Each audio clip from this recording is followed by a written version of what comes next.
1 minute.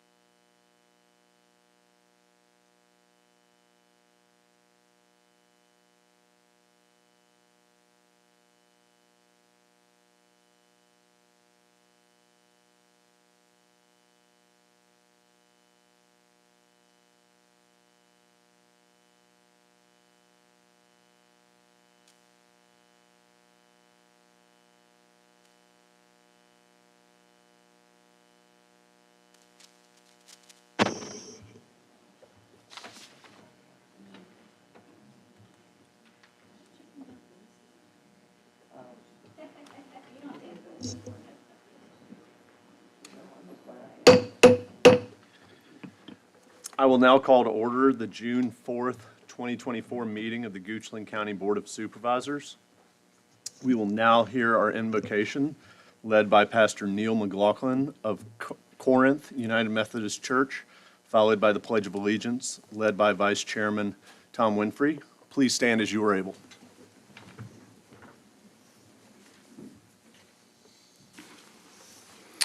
Let us pray.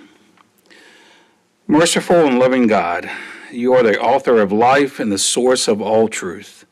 Help us live lives of generosity and integrity that are rooted in your love and guided by the values of your word. Grant that in our service to Goochland County, we bring the depth of our faith, the vigor of our discipleship, and clarity of vision only your Spirit can impart. As we gather today, we seek your wisdom and guidance. Protect us from self-interest and narrow agendas. Teach us humility and make us hungry for your will. Be with us in our discussions and guide our decisions so we always do what is right and just and serve worthily those who rely on us to focus the vision, set the agenda, and ensure the viability of this noble institution. And may our service bring you glory, you who are a loving and merciful Lord, now and forever. Amen. Amen. Allegiance to the flag of the United States of America and to the republic for which it stands, one nation, under God, indivisible, with liberty and justice for all.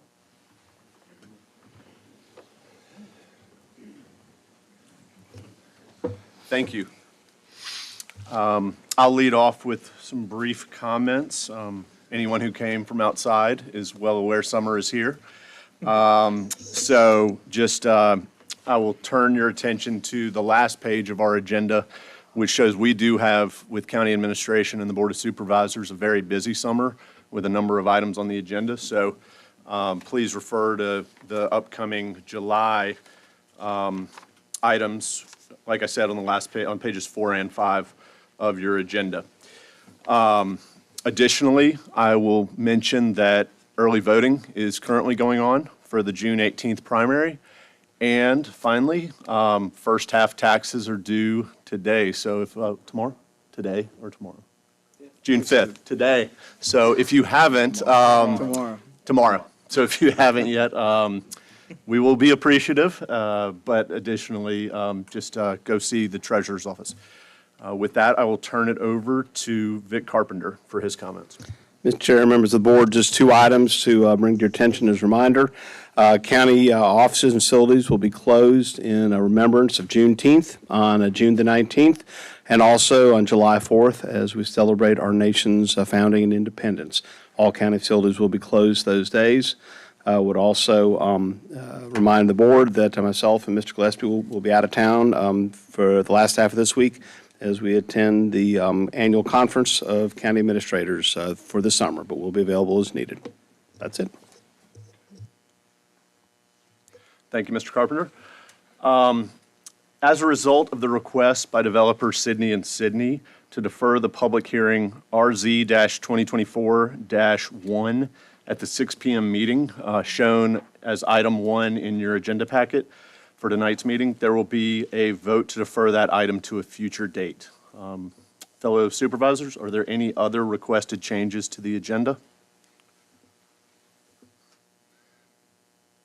Okay, seeing none. We'll now open the floor to citizen comments. Citizens are reminded that comments should be about items not covered by the public hearings being held tonight. Comments should be respectful and no more than 3 minutes in length. Should multiple citizens wish to have a common speaker, they may cede their time in 2-minute increments up to a total allotted time of 10 minutes.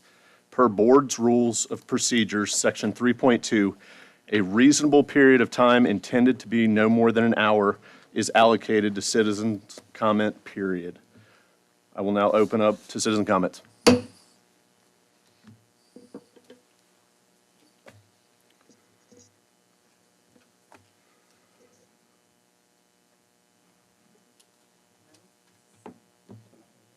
Oh, there we go. Thanks. Jen Strozier, 1810 Fox Downs Lane, District 3. Thank you so much for having me. I wrote all of you earlier, and I really appreciate the feedback I got. I know tonight you're going to be appointing the Pamunkey Regional Library trustee, and I am asking, I'm here on behalf of the First Amendment. I'm very much concerned with the way our Pamunkey Regional Library Board is going, as opposed to in its efforts to what I see as squash our First Amendment rights. We have people on the board that are more restrictive in how they want to allow people to have access to material. And I'm asking because I just paid my taxes. I appreciate that reminder. I paid my taxes today. I pay for the Pamunkey Library. I pay for everything that everybody who did vote for you all paid for, and our schools and everything else. And so I would like that library to reflect me, my family, myself, my neighbors, the people I love in this community. And I am very much concerned that the people that you all have talked to when you're talking about the library have been very much opposed to the American Library Association and other organizations that are really emphasizing our First Amendment right and our ability to go into the library and read about the history of Black and brown people, the history of queer people, the history of everybody in our county. It is not a dangerous thing to learn about people who aren't like you. It does not harm our kids. It is a uplifting story to read about racism in this country and how Black and brown people have come together to conquer that and to bring us to where we are. We've had a Black president, where we have so many people in positions of power. So I am asking you, and I know that you have all received many applications, very qualified people to be on the Pamunkey Regional Library Board. And I'm asking you to consider all of those applications, all of their qualifications, so that we have a diverse board that reflects everybody in our county moving forward. And I appreciate your time. And I'm just going to leave this up here. It's just some more information. Thank you very much. Thank you, Ms. Strozier.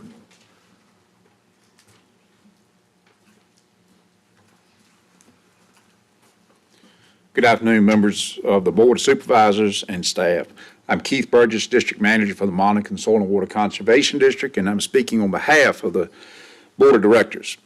Monacan Soil and Water Conservation District will begin working on our 4-year strategic plan beginning next month. We will be asking both Goochland and Powhatan counties to provide presentations on how we can continue our partnership to conserve our soil and water resources. Part of the county presentation should be related to current and future agricultural land uses and the agricultural economy. Youth and adult educational programs should also be included and might be in consultation with Virginia Cooperative Extension and Goochland Public Schools. If there are other areas in which the county desires assistance, that should also be included. We will work with your liaison appointed to our board through you to coordinate a presentation time. Based upon approved county budgets, Goochland County might anticipate a 20% reduction in services to citizens and agricultural producers not participating in the Virginia Agricultural Cost Share Program. For the 2024 Virginia Agricultural Cost Share Program year, Monacan was allocated $1.9 million. We allocated $1,039,000 to agricultural operations for the implementation of best management soil and water conservation practices. At the May meeting, we released $764,000 of unrequested Virginia Agricultural Cost Share funds and will return the associated $72,000 of technical assistance funds to the Department of Conservation and Recreation. DCR will redistribute those funds per the Virginia Soil and Water Conservation Board policies. Also related to the VAX program, it is becoming increasingly difficult to distribute Monacan's full allocation for two primary reasons. Monacan continues to enter into long-term contracts of 5 to 15 years on some agricultural lands with producers. These contracts receive payments in the year in which the BMPs are implemented and are no longer eligible for annual contracts. Also, as Goochland and Powhatan lose agricultural acres, there's less cropland, hay, and pasture land. There's less land eligible to receive cost share assistance. Monacan also continues to actively manage our reserve funds. Most of the interest generated from those reserve funds is restricted and therefore not eligible for general operations. Monacan is subject to internal policies, along with policies mandated by the Virginia Soil and Water Conservation Board and the Department of Conservation and Recreation to promote sound fiscal management. Monacan provides also a time on our agenda for Goochland County to provide comments to our Board of Directors during county liaison report times and also during our public comment period. We encourage attendance and participation in coordination with your liaison. Thank you. Thank you, Mr. Burgess.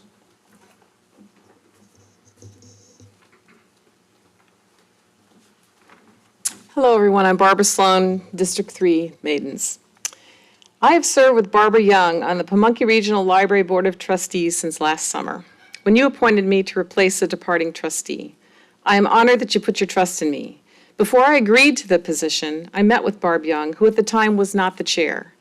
She gave me her very honest opinion of the state of the board and the problems that she had attempted to offer solutions for.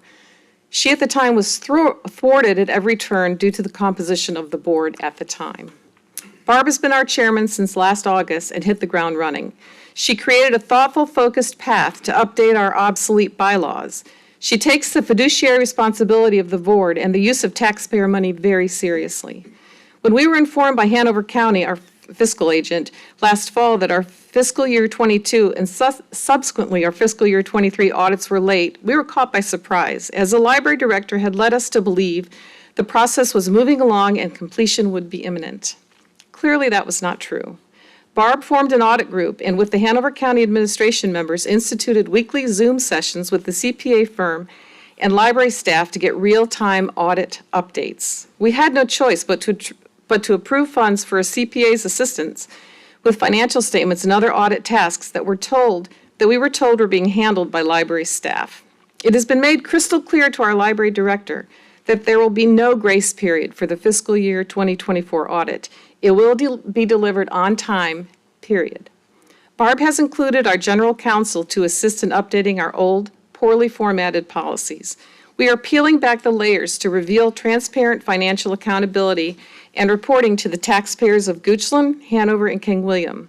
She has started a committee to create a 5-year plan that is mandated in our bylaws and is already 5 years late. Barbara Young is a kind, intelligent, generous person who loves our library and respects the citizens who use and pay for it. The people of this county deserve no less. She and others on the board have been vilified for proposing that our library system move sexually explicit material out of the children's section and into the adult section. Not a locked room, no book banning, no book removal, no censorship, no restricted access, but simply placing graphic sexual material to an age-appropriate section. I never thought I'd see the day when parents would fight for the right for their 9-year-olds to bring home lurid books from the kids section of the library that instructs them with detailed pictures how to pleasure themselves and others sexually. But here we are. It's a sad truth. Our taxpayers deserve better, and Barbara Young is just that. I strongly urge you to reappoint her, as we will both need your continued support to keep our library strong. Thank you. Thank you, Mrs. Sloan.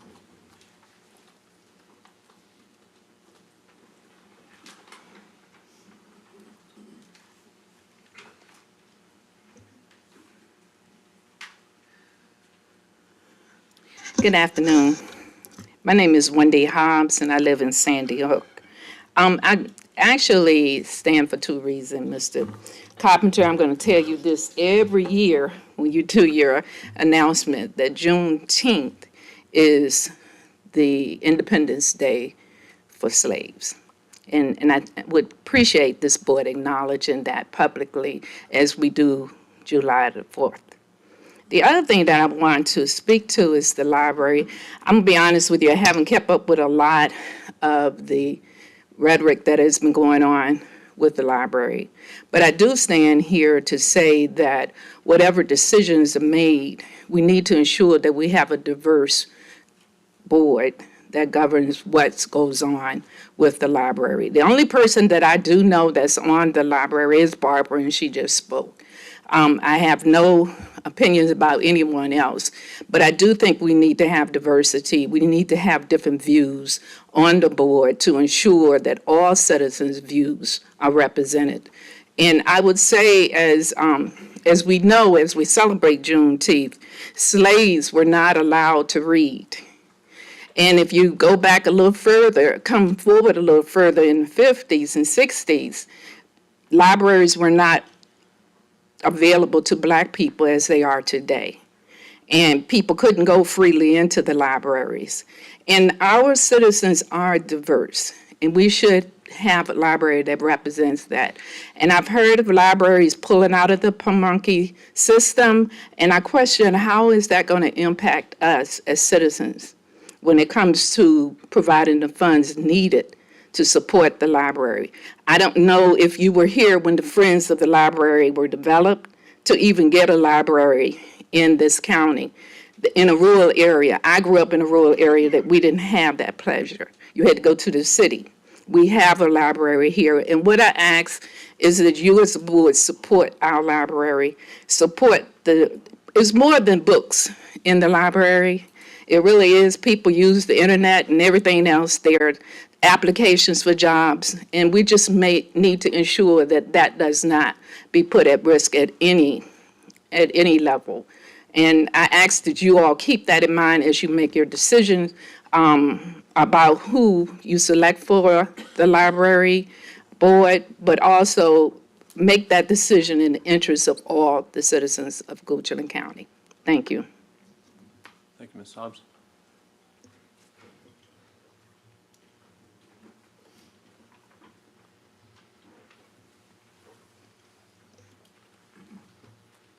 Good afternoon, everyone. My name is Connie Piper, and I'm a longtime and frequent user of the Pamunkey Regional Library System. In the past 20 or so years, my family has saved. Ma'am, can you give your address, please? I will give my address. I will tell you that I live in Hanover. I did not see anything in your policy to prohibit me from speaking since this is Pamunkey. I live in Beaver Dam. Do you need my full address? Yes, please. 14466 Overlook Ridge Lane, Beaver Dam, Virginia, 23015. Thank you, Mr. Piper. Thank you. Anyway, in the past 20 or so years, my family has saved tens of thousands of dollars by borrowing materials for free, attending amazing programs, participating in summer reading, and using study and meeting room space. We have always been assisted by courteous, welcoming, and knowledgeable staff. I have appreciated the wide range of materials and access my children and I have had over the years, and the policies that have protected our First Amendment right to read, and that have empowered me as a parent to decide which resources were most appropriate for my two very different children at various ages and stages. It has come to my attention that you are appointing a Board of Trustee member later in today's meeting. I hope that you will consider the wide range of candidates who applied and not simply rubber stamp the current representative. I feel if you take the time to review all of the candidates, you will find one who is in alignment with the goals and operation of our highly successful Pamunkey Regional Library. It saddens me to imagine a time or a community where our members do not have free and open access to information. Thank you for the support of our libraries. Thank you, Ms. Piper.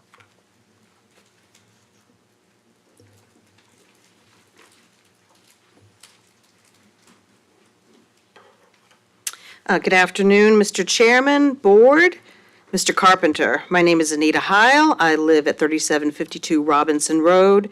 I'm a resident in District 2. I'm here today in support of Mrs. Barbara Young's reappointment to the Pamunkey Library Board of Trustees. Recently got to spend some time with Mrs. Young volunteering for a women's group on a project. She was a tireless, hard worker with an uncomplaining spirit and someone I enjoyed spending time with. She is a woman of character and a joy to be around. She is also a well-respected member of her church community who people look to for advice.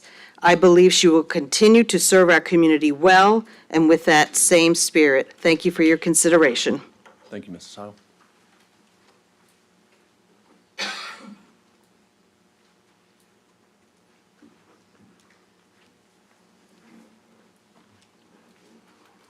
Hi, my name's Meredith Moses. I'm from District 1.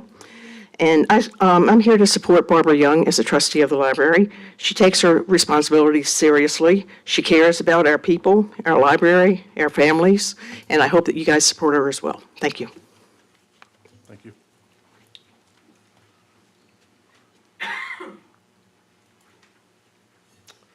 Any more citizens?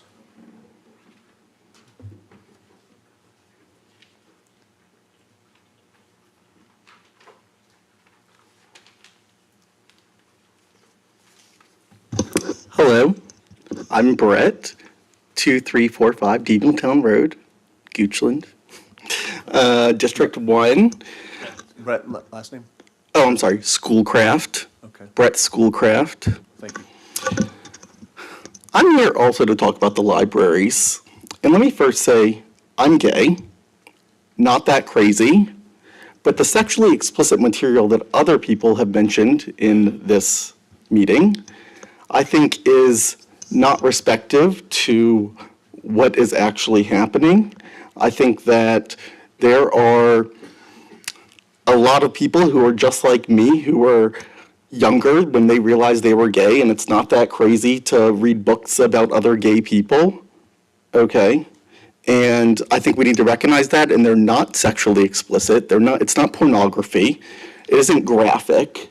This isn't an X-video store, okay? This is a library. And we need to be respectful of the people who live in this community who are just like me. I'm not alone, okay? And we need to be representing people like me, like all of you represent the community. Thank you. Thank you, Mr. Schoolcraft. Any more citizens? Okay. Seeing none, I will now close the floor. Members of the board, you have in front of you the minutes from two previous meetings. The budget public hearing of April 16th, 2024 at 5 p.m. and the regular Board of Supervisors meeting of May 7th, 2024. Do I have a motion to approve both of them as a group? So moved. A second? Second. All in favor, say aye. Aye. Aye. Opposed? Okay. I'll now ask Mr. Marshall Wynn to present the VDOT report and Mr. Cliff Heller to present our new county employees to the board. All other reports are included in your packet. Mr. Wynn? All right, Mr. Chairman, members of the board, Mr. Carpenter, Marshall Wynn with VDOT. This past month, we had 155 work orders, completed 145, and had 11 call-outs, after-hour call-outs. Been doing regular pothole and asphalt repairs, pipe cleaning and replacement, ditching, tree and debris removal, litter pickup. Completed our first cycle of primary mow. We'll begin another cycle in the next 2 weeks on the primary system. Secondary mow cycle started today. They usually start in the western part of the county and work their way east. So you'll be seeing them out on the road in the coming weeks, okay? Resurfacing schedule, that's ongoing. Should be completed by the end of June, in my opinion. But if there are any questions about schedule work, all you gotta do is get with me and I'll get with the CMs or whatever they're in charge of that. Other than that, I don't have anything else, not let you have any questions. Yeah, I've got a question. When can we expect the line markings at Route 6 and George's Tavern for those to be complete? They should have put temporary markings down. Yeah, I had a constituent that reached out and specifically asked about like the final markings. Okay. Are they the paint or are they the tape section setting up? I haven't been out there. Right now, I believe it's just the paint. Like, Okay. it's thin Yeah, painted yeah. lines. I mean, I can find out exactly when. They should be putting back thermoplastic Okay. with the glass beads and Right. that sort of thing. Okay. I'll get back with you All right. once I find out. Sounds okay? good. I just promised I would ask. Okay, all right. Mr. Chair? Yes, sir. Mr. Wynn, thank you very much for the new signs that are at Hermitage and Mannequin Road, 621. I guess, what is it? If you give a mouse a cookie, they're going to want more. I've been asked if rumble strips and a flashing stop sign might also be possible. This is the first step. I understand. We upsize the signs, the stop ahead and the stop signs, and we put reflective tape on the post and everything. I understand. So, Like my we've- colleague, I was told to I've got ask, to- and I'm asking. I've got to get approval through traffic engineering to put flashing signs out Yes, sir. and rumble strips. So that'll be our next step, if we still continue to have accidents at that intersection. All right, thank you. And you and I spoke briefly, and I think you've addressed this, that the paving that's going on Route 6. Yes. The intersections, I had a constituent advise they had a blowout, tire blowouts, and I've gone and looked, and it's a nice 2.5, you're putting down some really serious asphalt. I commend you for that, but is there any way to kind of bevel that or somehow? They should be putting a wedge on those spots, and I will get with the CM, the construction manager, about Please do, that. 'cause- After this meeting, I'm going up to look at it myself, All so. right, well, it's Boscoville Ferry Road, right okay. there downhill. Yep. Why am I telling you where the roads are in the Oh, county? okay. Also, during the May deluges, both Blair and Pagebook roads had water sheeting across them. I know you did a really good job on Mannequin Road with the ditching. Has the ditching for either of those roads hit the radar? Is there something that can be done to keep that water from hydroplaning possibilities? We probably need to do some ditching in there. right. I'm sure the maintenance manager has gotten with the superintendent, because there's two places where we have pipe crossings, Yes, sir. and that's a flat spot, and there's hardly anywhere for the water to go, but we'll look at that area Okay. again. And you and I spoke earlier, but I need counsel on the process to have Willow Oaks Road added to the Tarn Chip, the repaving. I don't know if that's something we do here at the county on our 6-year list, or if we just ask you to take a look at Willow Oaks Road. We'll take a look, because All right. we've already submitted our plans for next year. All right. I don't even know if it's on there, so I will definitely look at it and get back with you, Mr. Lyle. And then I've also been asked that some folks are upset with trucks coming through their neighborhoods, and there is a whole process of getting no-through truck signage up. Correct. And, And it comes from the county all first. right, It okay. starts with the county. And then, I guess the conversation du jour is the line of sight issue on Rockville Road with the Tuckahoe Bridge North subdivision that's gone in. We added signs yesterday out there with a 25-mile-an-hour speed limit and an intersection sign coming both ways. All right, I was there before you were, because when I was there yesterday, I didn't see those. But Yesterday afternoon, I got the pictures yesterday afternoon, I so. was there in the morning. so- Okay, And that is my list, Mr. Chair. okay. Yeah, so mine's gonna probably hit transportation, fire and rescue, so I'll get 3 with 1 stone, if that's all right. I've been getting calls regarding what appears to be increased serious accidents on 64, especially through Goochland County. I saw in the chief's report this month, several accidents were on 64. And then just a couple days ago, I noticed the repaving of the shoulders going east from the rest area to, it looks like to Mannequin without any rumble strips. So I'm wondering if those rumble strips, because they're on the north side, I guess would be, but not the south side. But is there something we could do to study, like, do we need to look at, or can we get information that, that there's a normal number of accidents on it? It just seems like there seems to be a ton. The only thing I can do is get with traffic engineering and see what the accident rate is from 5 years ago till now. Okay. I can get that information, and You want me to send it to the chairman? That way he can, Or just to the county administrator. Okay, yeah, I can do that. And perhaps Chief Ferguson, you could, come on up. I knew I'd get you to the mic today. Thank you, Mr. Wynn. all right, okay. Share the podium with Mr. Wynn here. It's always a pleasure. Good afternoon, Eddie Ferguson, Fire Rescue Chief. Mr. Spoonhour, I certainly understand your concern. We have, in general, we have had 8 highway fatalities in Goochland County since March. Not all of them have been on Interstate 64. 3 of those 8 have been on Interstate 64. I'm not a police officer by any means, and I don't do accident reconstruction.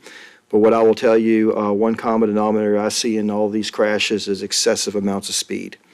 And when you increase the speed, you see all sorts of things that become very abnormal when you look at traffic crashes and accidents, and most likely all too predictable.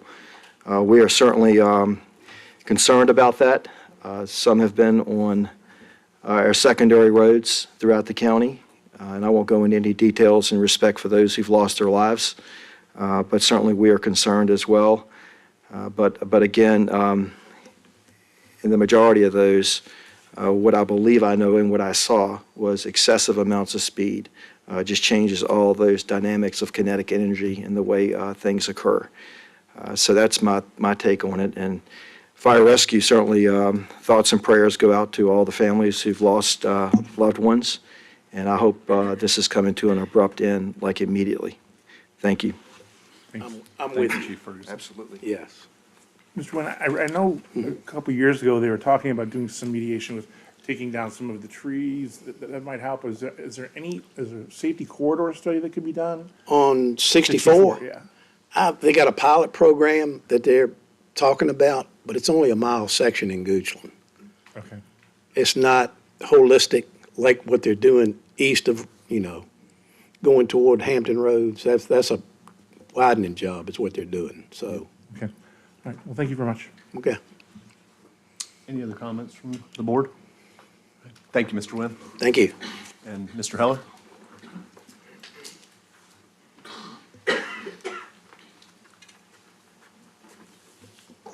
Good afternoon, Mr. Chairman, members of the board, Mr. Carpenter. I am here to introduce the new hires for the months of April and May. See if I can get this to work. Going to start with our new Deputy County Administrator, Josh Gillespie. He is in the flesh and on our photos as well, so welcome, Josh. Yeah, we stretched it out.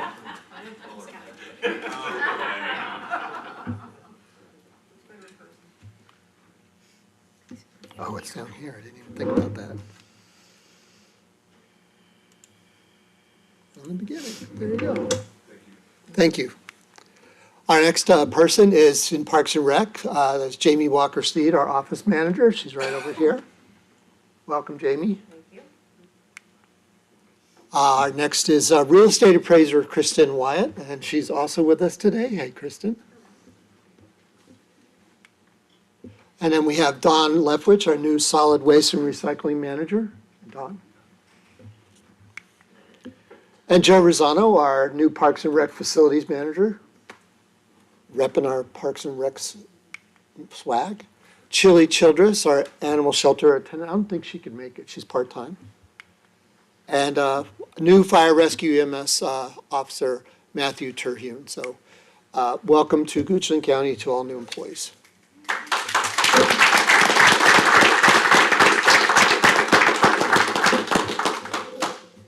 Thank you, Mr. Heller, and thank you for all those who have joined our county's administration and staffs.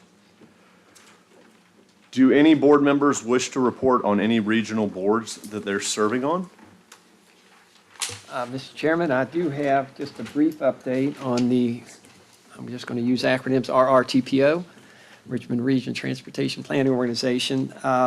We do have, and it's in conjunction with Plan RVA, but it's Plan RVA Day on the 13th, and registration is open. They have both a morning, I believe, joint directors meeting, and then in the afternoon, they have a series of presentations on a variety of issues facing Central Virginia. And then our first fiscal year meeting, or our first meeting of the fiscal year, will be August 1st. Again, it's, I guess we have a brand-new pot of money to spend, so, or invest. We don't spend it, we invest it.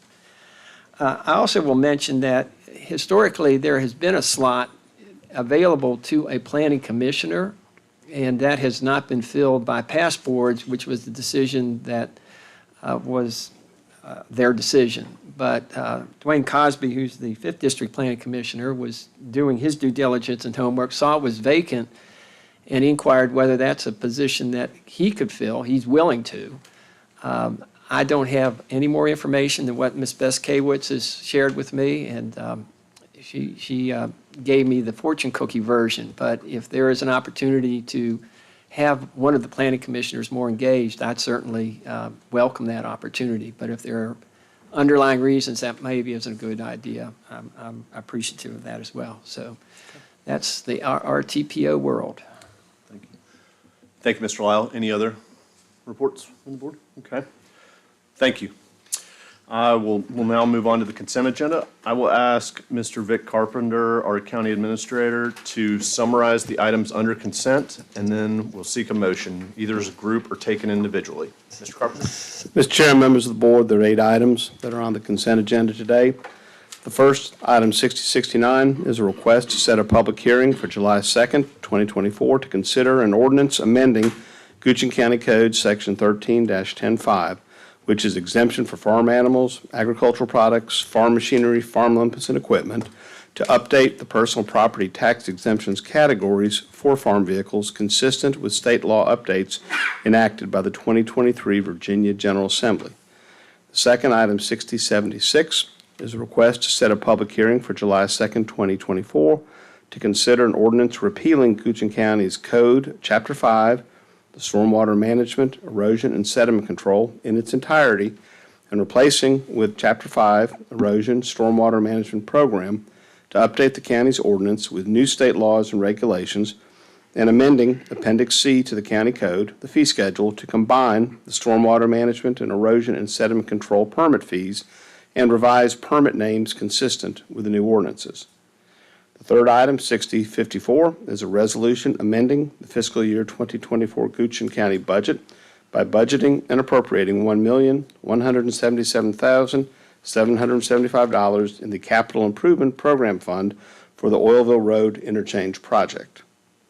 The fourth item, 6082, is a resolution amending fiscal year 2025 Goochland County budget to transfer and appropriate $116,656 within the county's Capital Improvement Program Fund to fund a generator at the Goochland Sports Complex as requested by Fire and Rescue. These are matching funds for a grant previously awarded in 2022. Item number 5, number 6075, is a resolution amending fiscal year 2024 Goochland County budget by budgeting and appropriating $289,023 in the school textbook and cafeteria funds and authorizing fund transfers exceeding $10,000. Categorical transfers are revenue neutral, and budget supplement funds will use prior year textbook fund balance, federal grant funds, local cafeteria charges. Item number 6, 6045, is a resolution consenting to King and Queen Counties' withdrawal from the Pamunkey Regional Library System. Some months back, County Administration received a written request from King and Queen County stating that the county finds itself facing difficult fiscal challenges and has determined it wishes to withdraw from the regional library. King William and Hanover counties have already agreed to the withdrawal. The 3 remaining counties are agreeing to operate under the existing regional library agreement, disregarding terms that relate to King and Queen County. I have notified Pamunkey Regional Library that Goochland County's financial contribution will not increase due to the withdrawal of King and Queen County. Item number 7, 6084, is a request to initiate and refer to the Planning Commission an amendment to zoning ordinance, County Code Chapter 15, Sections 15233, 15243, 15253, 15264, and 15273, which are district standards, to remove floor area ratio requirements in the business neighborhood, BN, business general, B1, commercial interchange, B3, industrial limited, M1, and Industrial General M2 districts. And number 8, 6078, a resolution initiating and referring to the Planning Commission an amendment to the zoning ordinance, County Code Chapter 15, to repeal and replace Article 28, floodplain districts and dam break inundation zones with updated provisions, and to adopt and incorporate the new flood insurance rate maps issued by the Federal Emergency Management Agency, FEMA. Mr. Chairman, those are the items. Thank you, Mr. Carpenter. Do I have a motion? Mr. Chairman, is it possible to pull number 7 out for separate consideration? Do I have a second? I have I don't know if this is, if we need a motion to take them to the slate, but I'd actually like to pull out 3, 4, 5, and 6. Well, Okay, we Mr. Lyle will- has a motion on the floor We'll looking treat for a the motion on second, the floor. Okay. and Do then we there have- could be another Do motion. we have a second to pulling out item 7? Second?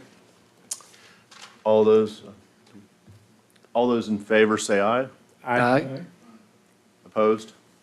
Okay, item 7 will be pulled out. Mr. Chair, I move that we also pull out items 3, 4, 5, and 6. Do I have a second? Second. All those in favor say aye. Aye. Opposed? Okay, Mr. Chairman, I move that we approve consent agenda items 1, 2, 7, and 8. I'm sorry, 1, 2, and 8. Okay, do I have a second? Second. All those in favor say aye. Aye. Opposed? Okay. Thank you. That will now move us to new business. This afternoon. Mr. No, we have to talk. Mr. Chairman, you Oh, I'm now have sorry, to and then have, we start with item number 3. There we go. So I don't know if we want to, how we want to do this, Mr. Chair, if you prefer a motion or the discussion first, it's how. Let's start with the discussion. Okay, so since I'm the one that has to pull it out, I'm very aware of the Oilville Road interchange project. What I'm not aware of is, it sounds like when you use the terms budgeting and appropriating, it doesn't seem like this has been allocated, and these weren't accounted for in the previous budget, and I just want to make sure that they have been. I just want to know where the decision was made to pull that 1.17. Mr. Chairman, I'll have Ms. Goin come up as well. $760,000 of it comes from assigned fund balance, funds that we had previously identified as for this project, and $417,500 came from CBTA local funds. Mr. Goin, if you want to further expound upon that? No, I was going to say that is an accurate statement, and the reason why it's coming before you now instead of like an FY25 item and the budget soon to go into effect is we were expecting, I would say anticipating maybe an award that we are slated to receive when the CTB meets in June to match essentially these funds to fully fund the project. So it was always staff's goal to bring this forward at this point in FY24. And as Mr. Carpenter mentioned, the $760,275 was a part of that general fund assigned balance that the board did wish in the beginning of FY24 to put aside for future transportation projects, and we're just now allocating that to Oilville. And those funds are coming out of the general budget, they're coming out of the local funds from CVTA? That's the $417,000, that's the CVTA local portion of it. So then you're saying, we're asking for another 700,000, I'm sorry, that's, We previously set that aside, but we hadn't had actually allocated. okay. Correct. Appropriate. Words matter, somebody told me once. Any other discussion on item 3? Okay, do I have a motion? Mr. Chair, I move that we approve consent agenda item 3. Second. Okay, all those in favor, say aye. Aye. Opposed? Okay, item 3 passes. We'll now move on to item 4.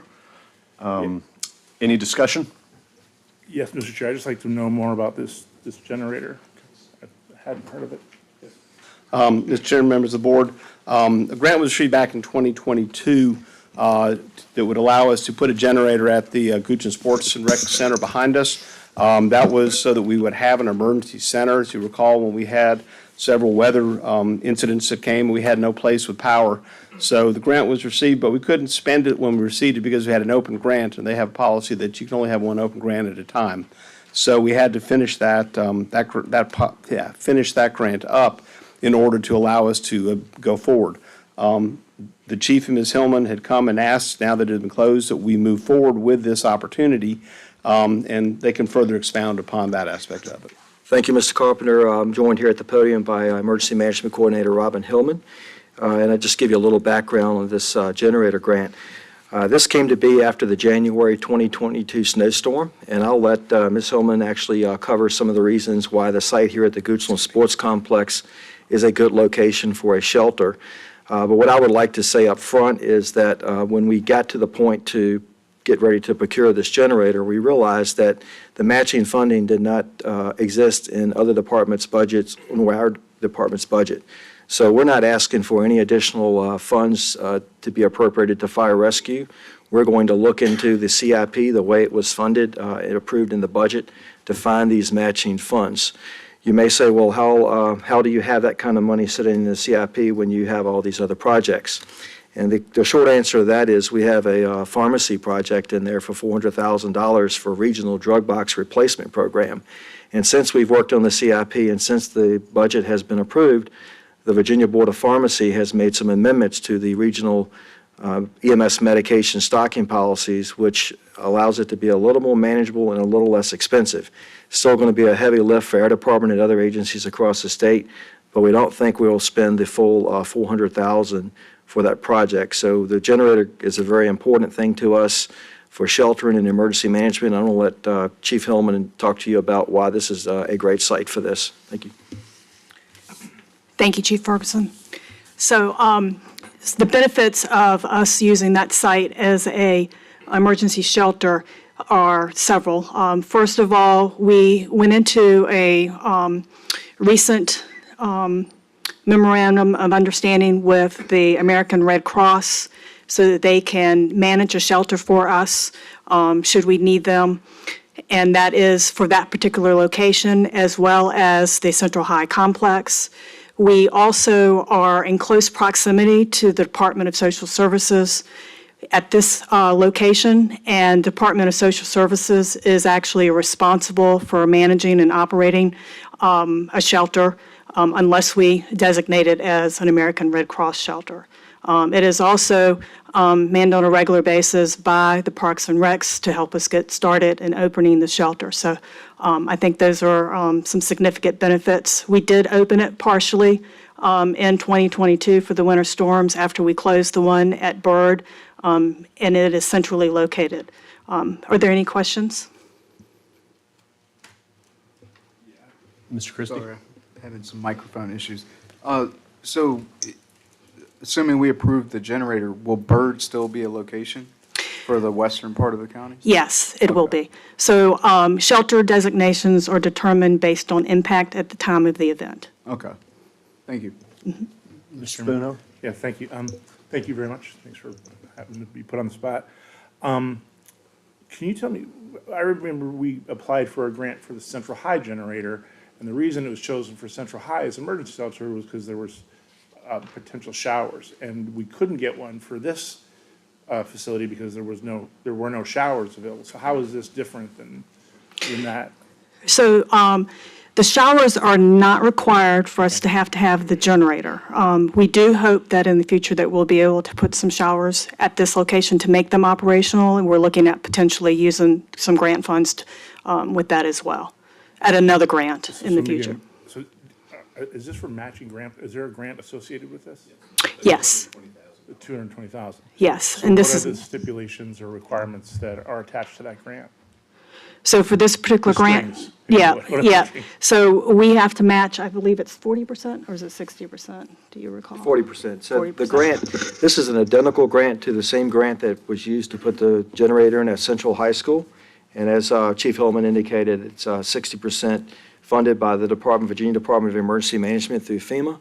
The other thing I would just say about this location, one thing we learned in 2022 is after you keep a shelter open for several days, your access and your number of volunteers starts to diminish. And being able to do that shelter here at the county government site allowed county government employees who work here in the county admin building to also pull shifts in the shelter and go back and forth and do their regular job to try to sustain an operation that went almost a whole week.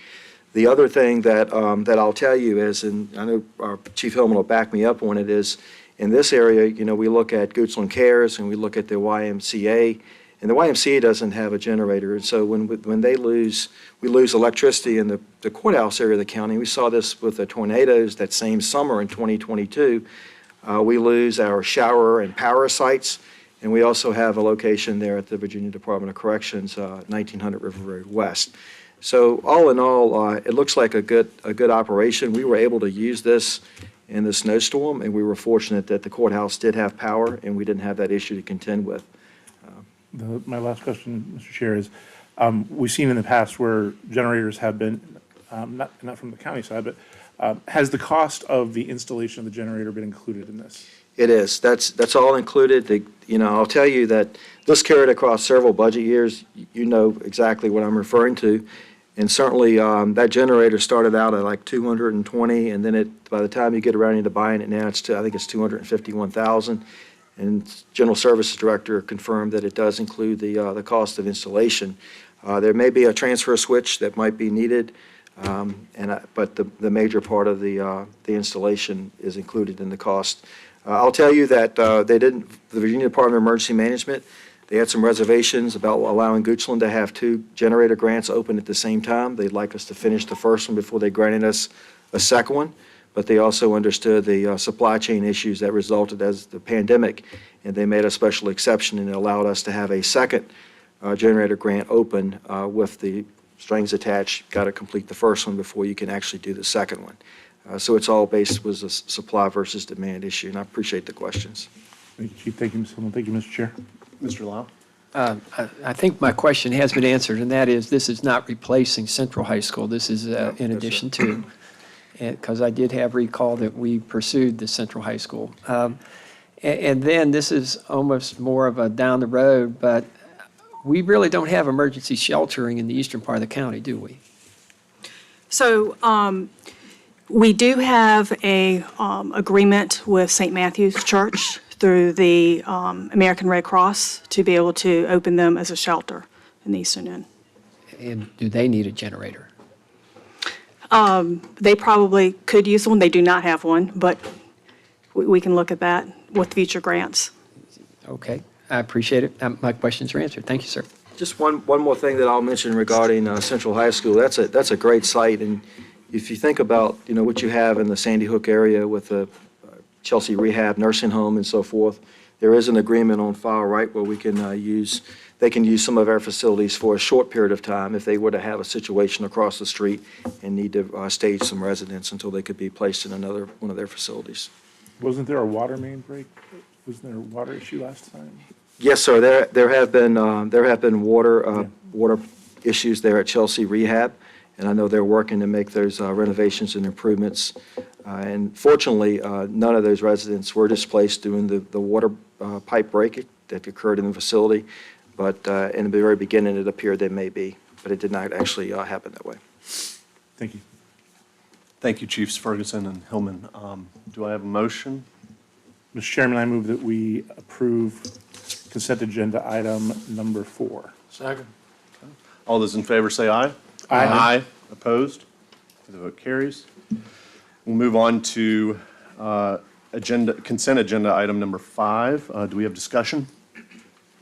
Yes, Mr. Schoonhauer? Yeah, Mr. Carpenter, could you talk a little bit about, we just did the budget, so I'm curious as to how this is, I understand the value in what we're doing. I was able to talk to my school board counterpart, but I just trying to figure out why it's just 2 months after the budget and we're moving this stuff around. And Ms. White is here shortly, so she can, but, these are amending the current fiscal year budget with funds that, from the cafeteria fund, is where a significant amount of the school textbook fund is where, and these, the categorical transfers. I will defer to her to explain why the categorical transfers were needed, but the net result of this is taking funds that are revenue neutral, no additional county funds, and just adjusting the 24 budget. And again, Ms. White can perhaps better explain why that's important now versus waiting till the new budget. So this is the fiscal year 2024 budget. So this is what the year we're trying to finish out now. Finance staff for the schools do a very extensive review of expenses, projected expenses through the end of the year based on March 31 enrollment counts, because that's what our state money is based on. So March 31, it's called an ADM, it's the average daily membership. We submit that to the state, and then that sort of locks in our state funding. Right after that, we look at all of our expenses, we look at that state funding, and we see where we might have some issues. So when we came to you and asked for the legal expenses, that was based on the fact that we could see that we were coming out at a deficit for the year because of those legal expenses. However, this is based on, especially the categorical one, is our spending is not based on what we thought it would be a year ago when we passed the '24 budget. So since we're categorically funded, we have the biggest change that we had was the operations and maintenance budget was not sufficiently high to account for the high utility costs we had this year. So what we did was we looked at each of the other categories and we said we can, move money from each of the other categories mainly because of vacancy savings to get us to cover that $265,000 expense. So that explains the categorical transfers, and every year we've generally come to you about this time to ask for some movement of funds between our categories. The cafeteria fund, they've just have had more participation than they've had as we thought was budgeted. They have more money coming in, but they have more expenses. So we're just saying, just acknowledge the fact that we have more money in this enterprise fund, and so we're just increasing the revenue so we can pay for the higher costs. There are two things that are based on the Virginia Literacy Act, which has to be done by the start of the next school year. So that was something that was approved by the Virginia Assembly, and they said we had to be ready as of August. And so what we're doing is we are buying a lot of our new reading textbooks now, and we're handing them to the teachers so that they can work on them over the summer, so they're ready come August. And so we thought that we could do that in August, but it wouldn't have allowed us to get the books in time. So we're just saying we're going to use what we have set aside in our fund balance in that textbook fund, because every year we sort of build that up for these big textbook adoptions. So we're trying to move that in. And then at the very bottom, where we talked about the fund transfers, when we got our all-in state funding, we put it in the instructional area, but we really need it to help pay for this large textbook adoption. So we're just saying it's in the wrong place when we initially did a budget supplement for that. So just a combination of a number of things that are happening. We're just trying to get our books set so they look correct by the end of this fiscal year. And that's our explanation. Okay, thank you very much. Any other discussion? Mr. Lau? Yeah, Ms. White, this is, help me understand.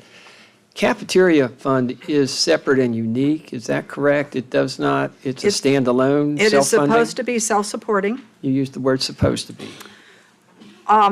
It has been self-supporting for the last 3 years, but sometimes it is not self-supporting. Okay, all right. Because we don't have the participation necessary to supply food. The federal dollar has usually not been strong enough All right. to cover the staff needed to provide free and reduced lunches. Okay, all right. And so when that happens, sometimes we have had to use some of our own operating fund money to supplement it. And that helps me understand better, so thank you. Yes, but right now, they are self-sufficient. They're using a variety of funds to self-support themselves. Now you just confused me. So Sorry. if they're self-sufficient, we're still moving more money to it? No, they Okay. have charges for services. They have some federal money from a supply chain assistance. That's really sort of acknowledging the fact that the federal money is not sufficient. And food costs have gone up. So the federal government's been giving them more money.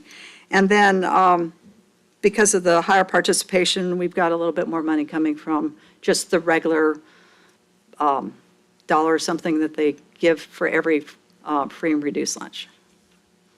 Okay, and Mr. Carpenter, this is not anything that impacts the budget, is that No. correct? No. Okay, all right, I thought I, Any additional discussion? Mr. Winfrey? I know you've been working very hard to keep that new school on track. Mhm. Is it working? We are managing the process. So we were supposed to be at substantial completion on Friday. And we sent them a notice and said, you're not substantially complete. And they have thrown a lot more workers on site since then.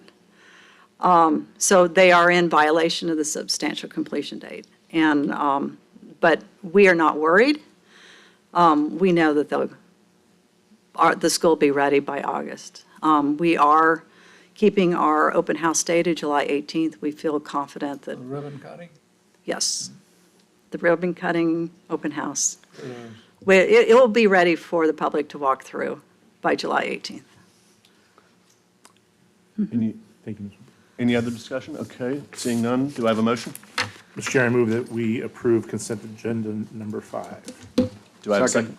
Okay, all those in favor say aye. Aye. Opposed? Okay. Consent agenda item number 5 passes. On to item number 6, any discussion from the board? Yes, thank you, Mr. Chair. Mr. Lowell, did you want to go first? I've been talking a lot. well, on 6, I thought we passed that, that's King and Queen. Correct. No, I pulled it. Oh, 3 through 6. The approval was, I'm sorry, the approval was 1, 2, and 8. I'm glad someone's keeping track. All right, my simple question, and I think it may have been addressed, is that this is not going to impact our fiduciary requests. I mean, I'm a huge supporter of the library system, and when you take somebody away who's contributing, there's no money tree out back, and somebody's got to cover those costs. And I don't know if it's a dollar expense, dollar revenue, match for match that will disappear, but I want to be not surprised if there is a need for this county to step up and provide additional revenue to the library system, that I'm aware of that. So. Yes, Mr. Lyle, members of the board, when this was first presented to us, it was made clear to them that Goshen County's commitment had already been made, and that would not change, that if there are any impacts on their operating budget because of King and Queen leaving, that they would have to manage it internally, and that we would not consider an increase in what we'd already committed to doing. I would consider an increase. I just would want to be apprised that it might be needed, but I'm hearing that that's been addressed, and to the best of current analysis, we're not going to need to step up and provide more money. Correct. Okay, thank you. Mr. Spoonhour? Thank you, Mr. Chair. Mr. Carpenter, so I understand, so a regional organization was put together. Now we're down, it's down to 2 of 4.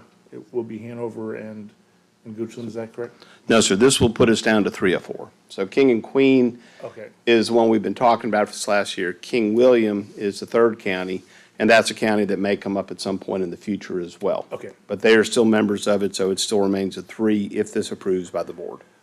The other question I have is there's been notes or conversation around about being up to date with the current fees or contributions. Can you let us know where we are with that? Sure. I spoke with the administrator for King and Queen County. They have paid their 3rd and 4th quarter dues. She told me that they are current.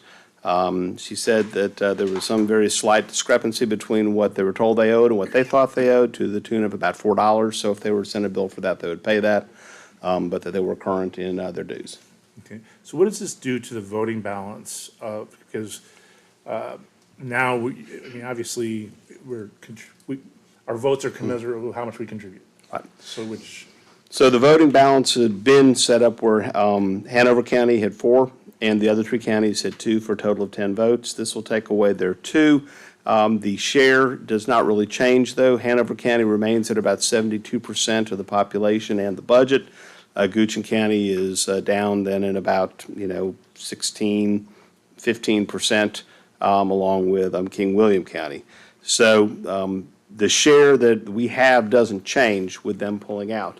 That leaves Hanover with 4, and that leaves Goochland with 2, and that leaves King William with 2. Hanover has, as we know, presented a requested change to their MOU, which would change the number of seats from they're requesting to go from 4 to 5 and keep us at 2 and keep King William at 2. So since they're paying 72% of the budget and have 72% of the population, they feel that they should have the ability to have a majority of the votes. So they're going to be requesting that change to the current MOU. But currently, when this happens, there'll be 8 seats, 4, 2, and 2. So it'd be like no longer the Pamunkey, it'd be the Hanover library system that we just participate in. Essentially, yes, sir. Good for the public to know, be aware. Okay, thank you. Any other discussion? Mr. Christie? Yeah, I just have a comment. This is bouncing off of Mr. Lyle's comments.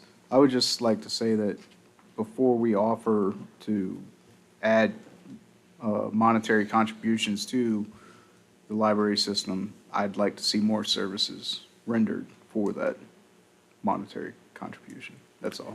Okay. Thank you, Mr. Christie. Any other? Okay. Seeing none, do I have a motion? Chair, I move that we approve consent agenda item number 6. Second. Okay. All those in favor say aye. Aye. Aye. Opposed? Okay. Consent agenda item number 6 passes. And we will move on to the final item to be discussed. Any comments on consent agenda item 7? Yes, sir, Mr. Chairman. Mr. Lyle?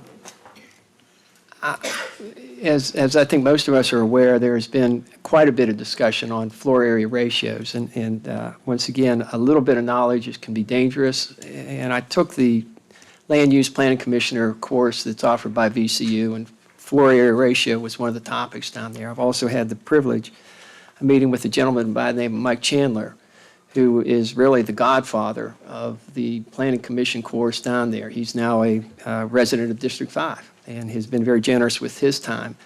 And the counsel I've been getting is that floor area ratio can be an effective tool for administering, mostly in urban areas, but it has benefit to it.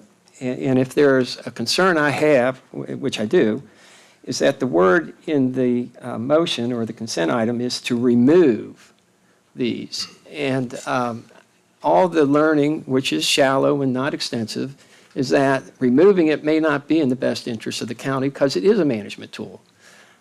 If that word were review, I would be much more comfortable with it because then it's not saying we are asking the Planning Commission to get rid of it, but to take a look at it. And I have had hallway conversations, but I've not seen anything yet that tells me if we get rid of floor area ratio, we have other tools in the toolbox that will give us height limitations on buildings, that will give us setbacks, that will give us buffering, that will give us the things that, call them what you will, those are the bona fides that the consumer or the citizen is interested in.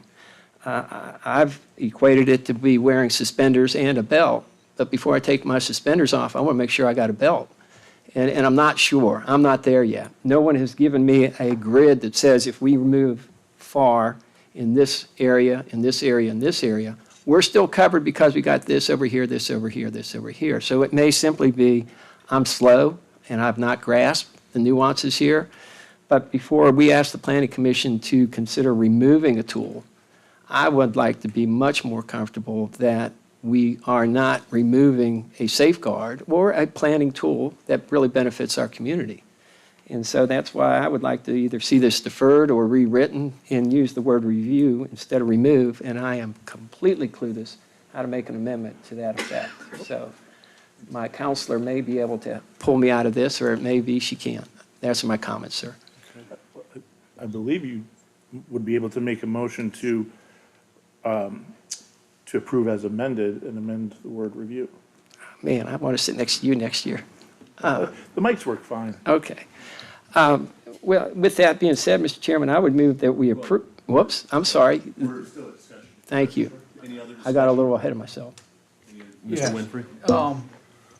And I agree, your logic makes a lot of sense, and I agree with you that we want to make sure we have a belt before we take the suspenders off. But, you know, I was paying attention to several meetings where this was brought up, a community meeting as well as some staff conversations and so forth, and I was pretty much convinced that we did have other protections that would give us some comfort level if we did away with this entirely. I mean, that's, at one point, I was thinking that that probably would be the best way to go, is take it away entirely.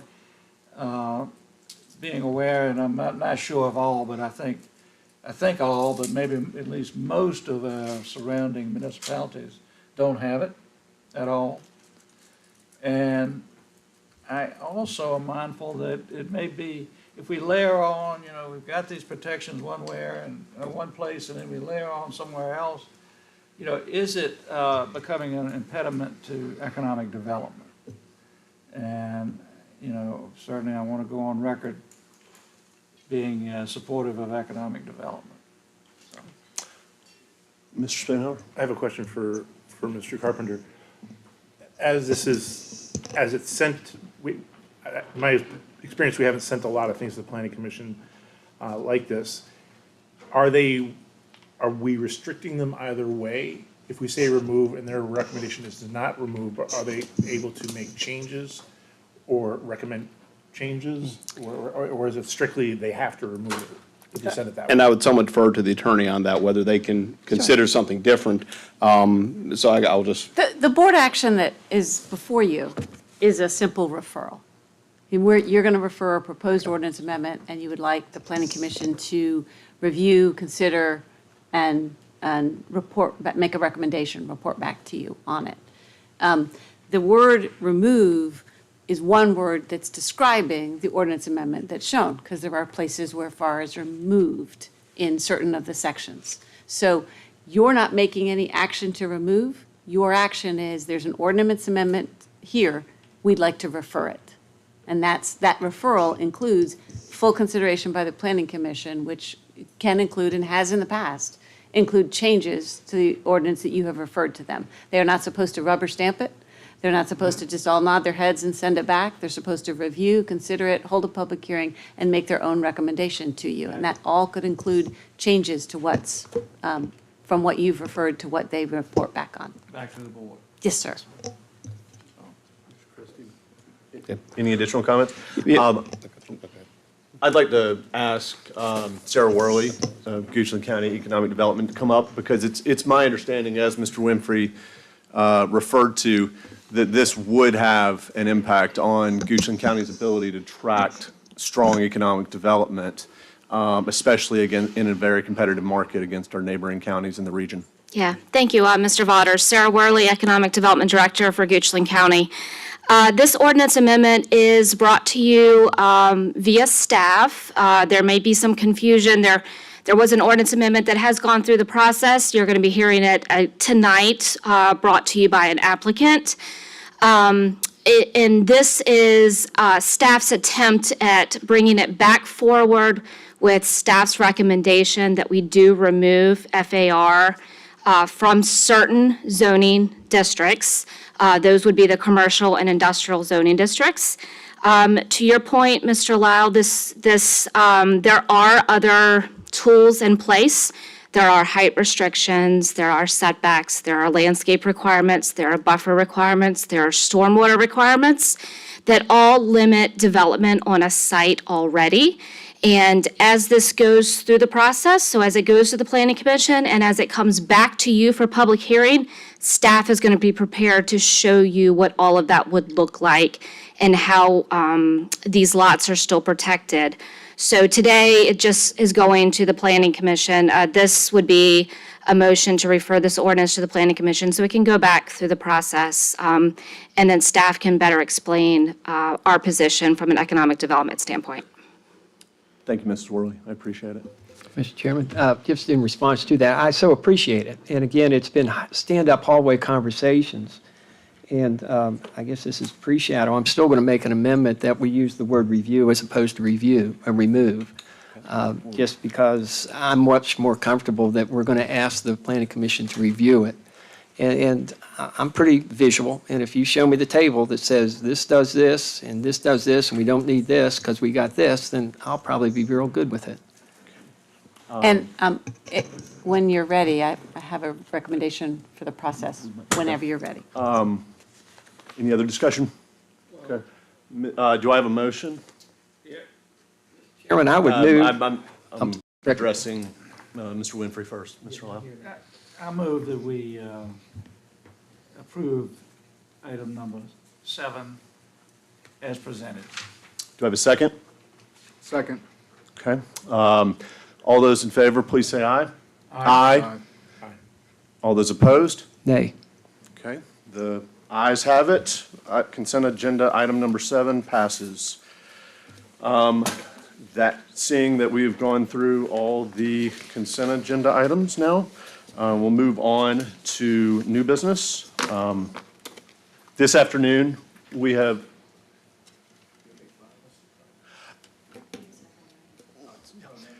Yes, thank you. If you need to go, you can. It's going to be, okay. I'll pass. Thank you. This afternoon, we have 7 committees to which we will be making appointments. Forgive the acronyms, but I will tell you what they all stand for. First, we have an appointment to the CVTA-TAC. That is the Central Virginia Transportation Authority Technical Advisory Committee. We are recommending appointment of Austin Goyne as staff alternate reappointment June 1st, with a term of June 1st, 2024 to May 31st, 2026. Second, we have the CVWMA, which is the Central Virginia Waste Management Authority, and we have 2 appointments proposed for there.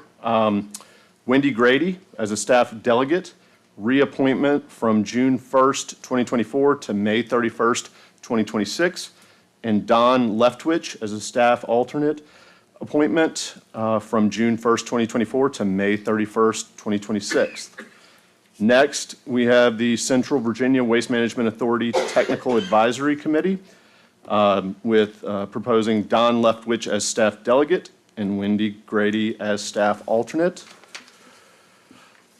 Next, we have the CLEO Capital Region Workforce Development Board. CLEO stands for the Consortium of Chief Local Elected Officials. And we are proposing Josh Gillespie, our Deputy County Administrator, as an alternate staff appointee, serving at the pleasure of the Board of Supervisors. Next, we have the Economic Development Authority. We are proposing Kenneth Collier be reappointed with a term from July 1st, 2024 to June 30th, 2028. Next, to the Pamunkey Regional Library Board, we are proposing Barbara Young with a reappointment effective July 1st, 2024 to June 30th, 2028. And last but not least, we have the RRTPO-TAC, which is the Richmond Regional Transportation Authority Technical Advisory Committee, to which we are proposing Austin Goyne be a staff member reappointment from June 1st, 2024 to May 31st, 2026, and Tom Coleman of our planning team as staff alternate reappointment from June 1st, 2024 to May 31st, 2026. Thank you. Do I have a motion from any of the supervisors to approve this slate as a group? Mr. Chairman, I would like to speak to one of the nominations, and I don't know what time it would be appropriate to do that before I think the vote. Okay, Mr. Lyle? I do want to share some comments regarding the nomination of Barbara Young to the Pamunkey Regional Library Board of Trustees. And first of all, I want to thank Ms. Young, Kevin Nielsen Hall, Curtis Brown, Peggy Finnick, and Chase Saba for submitting their names for consideration. It's an unpaid volunteer position. And I believe these 5 who asked to be considered have a sincere interest in supporting libraries in general and specifically in supporting the Pamunkey Regional Library System and Goochland's branch. These past 5 months, I think like most of us on the board, I've received a number of calls, text messages, and emails regarding the PRL system. Clearly, Goochland residents love their libraries. I believe I've responded to every email, text, and phone call I received, and if I missed one, I apologize. In my conversations and correspondence with citizens, I have consistently noted that the Board of Supervisors is responsible primarily for providing budget support to the PRL. We don't set policy or handle day-to-day operations. And as I have shared in my email replies and conversations, the Goochland budget this board approved in April has a 7% increase in funding for the PRL, and additionally, more than $70,000 is slated to be invested by Goochland in improvements to the library building here in the courthouse. Indeed, the Goochland budget demonstrates this board supports the Pamunkey Regional Library System. Beyond money, this board also is entrusted with appointing Goochland's representatives to the Board of Trustees, and we're doing that today. That means while the supervisors do not address policy, personnel, or the PRL's daily operations, by appointing a trustee, that is a once-removed administration of the PRL system. We received 5 applications for the trustee appointment, and like you, I reviewed each of those applications, and I had conversations with the applications who followed up their written applications by calling me. And note that I said the applicants who called me. In my private industry days, I found that a job applicant who followed up a online application with a call, with a request for an interview, those were the most serious and focused applicants, and only one applicant called me. That was Barbara Young. But to make sure I did my job on Sunday and Monday, I reached out to the other 4 applicants, and I called them in order to have a conversation beyond the online application. I connected with 3 additional applicants, the 4th today, and when we talked, I expressed 5 specific areas of interest, concerns of mine about the PRL, and they are on the budget and the late financial audits from 22 and 23. On the reasons other counties are leaving the PRL, on knowing if the various bylaws, policies, and staff training for the PRL are current, and when were they last reviewed and updated? What is the long-range plan for the PRL rather than a fuzzy or non-existent 5-year plan?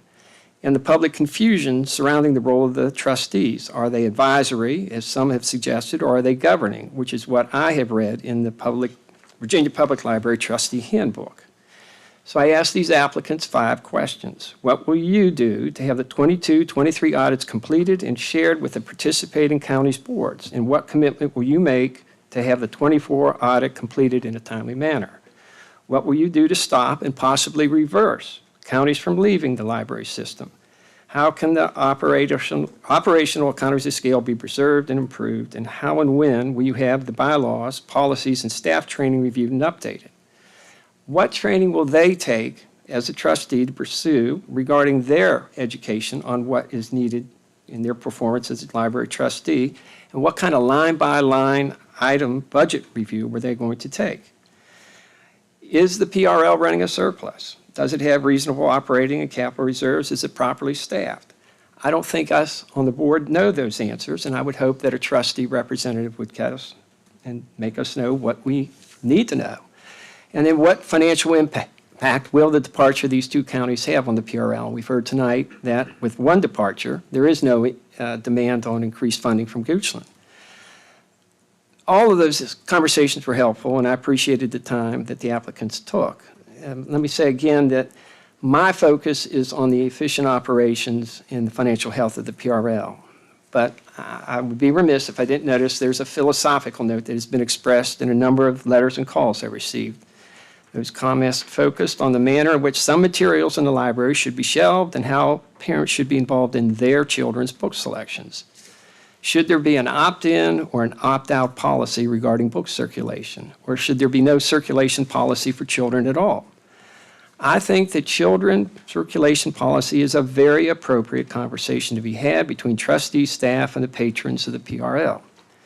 Setting policies on how materials in the PRL system are administered for circulation is a function of the trustees, as I read the charter.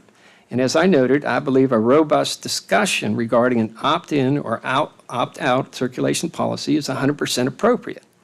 I hope that conversation does take place, and conversation is an important word there. I also want to say that none of the applicants that I spoke with advocated banning books or burning books. Let me repeat that. None of the applicants I spoke with advocated banning books or burning books. None of the applicants exposed or advocated an unethical or illegal philosophy regarding the development of policies or regarding the administration of the system. And that's important because concerns regarding purportedly unethical informational meetings involving trustees have been shared with me.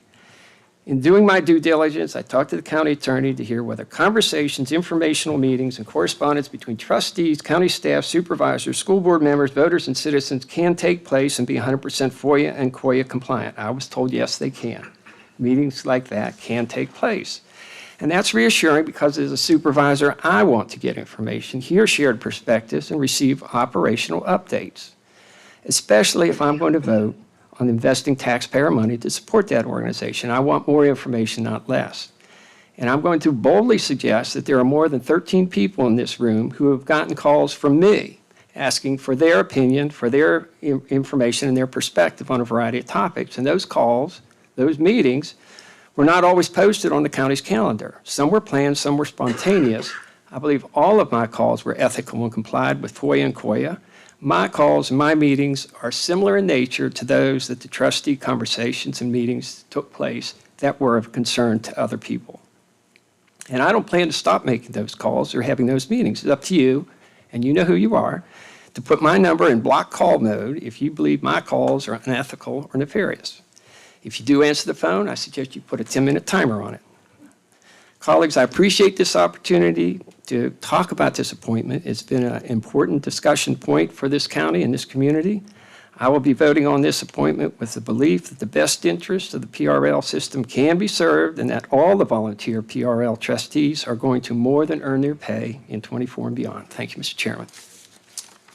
Thank you. Do I have a motion? So moved. Oh, no. Go ahead, Moses. Second. Second, okay. All those in favor? More discussion. Is there any more discussion from the board? Yeah. Mr. Spanhauer? Yeah, so I've got to learn to jump in before Mr. Lyle because he's a lot more eloquent than I am. It was interesting, when I ran for the Board of Supervisors, I remember standing outside Wood's store with somebody and she asked me if I was a Republican or a Democrat. I said, what does it matter? It's local politics. 5 years later, boy, there's a big difference. And I was on one of the party's websites today, and one of the main things they highlight is the divide, that it continues to increase. And I think that's unfortunate. And I struggle mostly with the language, the tone that has been following this conversation. Words like unethical, words like removing First Amendment rights. I've raised my hand on a Bible 3 times to defend the Constitution of this United States. Went to war for it once. So to say that I would put the Constitution, right, it's just insulting. And it's just so far from the truth that it's hard to take serious. There's a lot of gaslighting going on. And that's such a funny term. I just learned how that came to be the other day. But the definition is the act of misleading someone, especially for one's own advantage.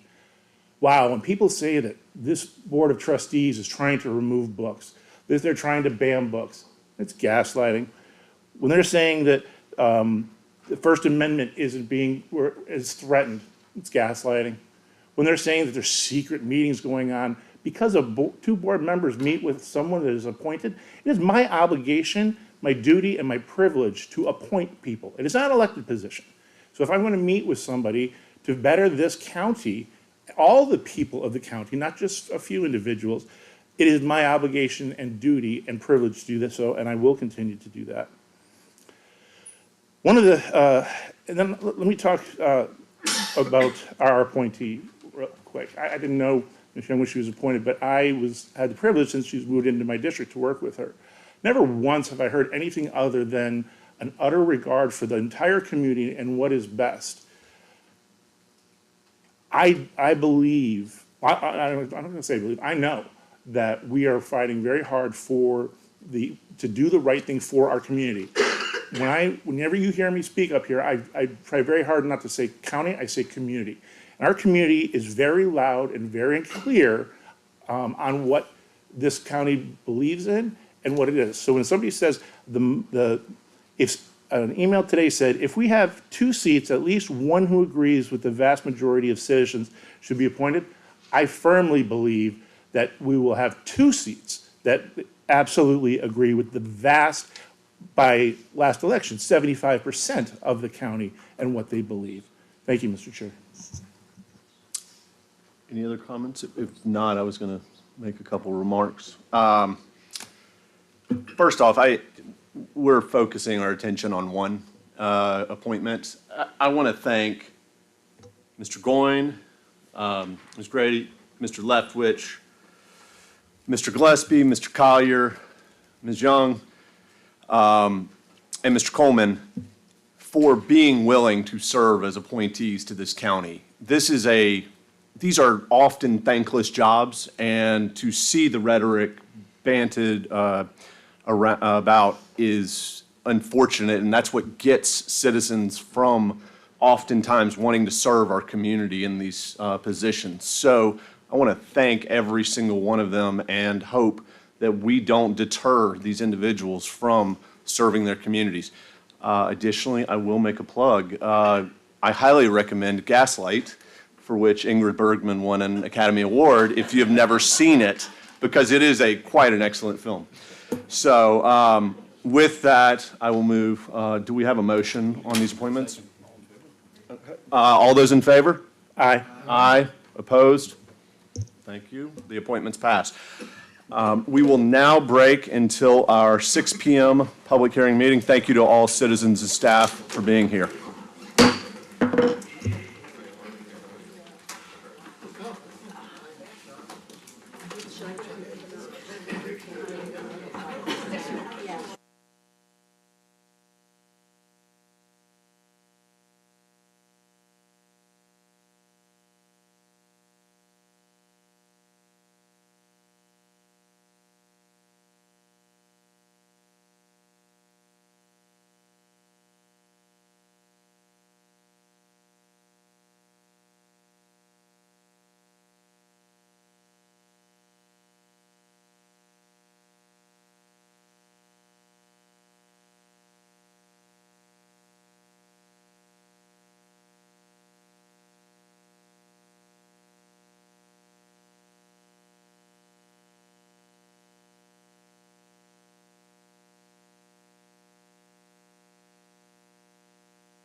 will now reconvene the June 4th, 2024 meeting of the Goochland County Board of Supervisors. We will first open the floor for citizen comments. Citizens are reminded that comments should be about items not covered by the public hearings. No, I'm sorry. Yes. Yeah. Sorry. Should be, I'll repeat. Citizens are reminded that comments should be about items not covered by the public hearings being held later tonight. Comments should be respectful and no more than 3 minutes in length.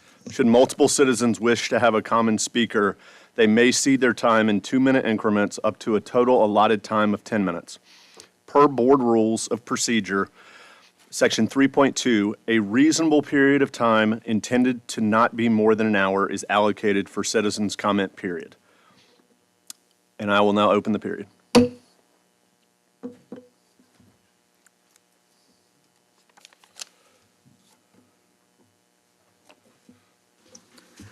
Good evening. Michelle Garman, 4003 Royal Virginia Lane in Haydensville. And I've been coming for the past 3 months talking about the hunting issues out there at Royal Virginia Estates. And tonight I just want to thank Mr. Carpenter. He reached out to me 2 weeks ago. Last week we had a meeting with Mr. Carpenter, Jessica Kronberg, and Paul Drumwhite. I think we're making some headway, so I'm hopeful till the next hunting season comes around, we'll have a resolution. So I basically just wanted to thank Mr. Carpenter for reaching out to me and letting me know that I haven't been forgotten. Thank you. Thank you very much, Ms. Carmen.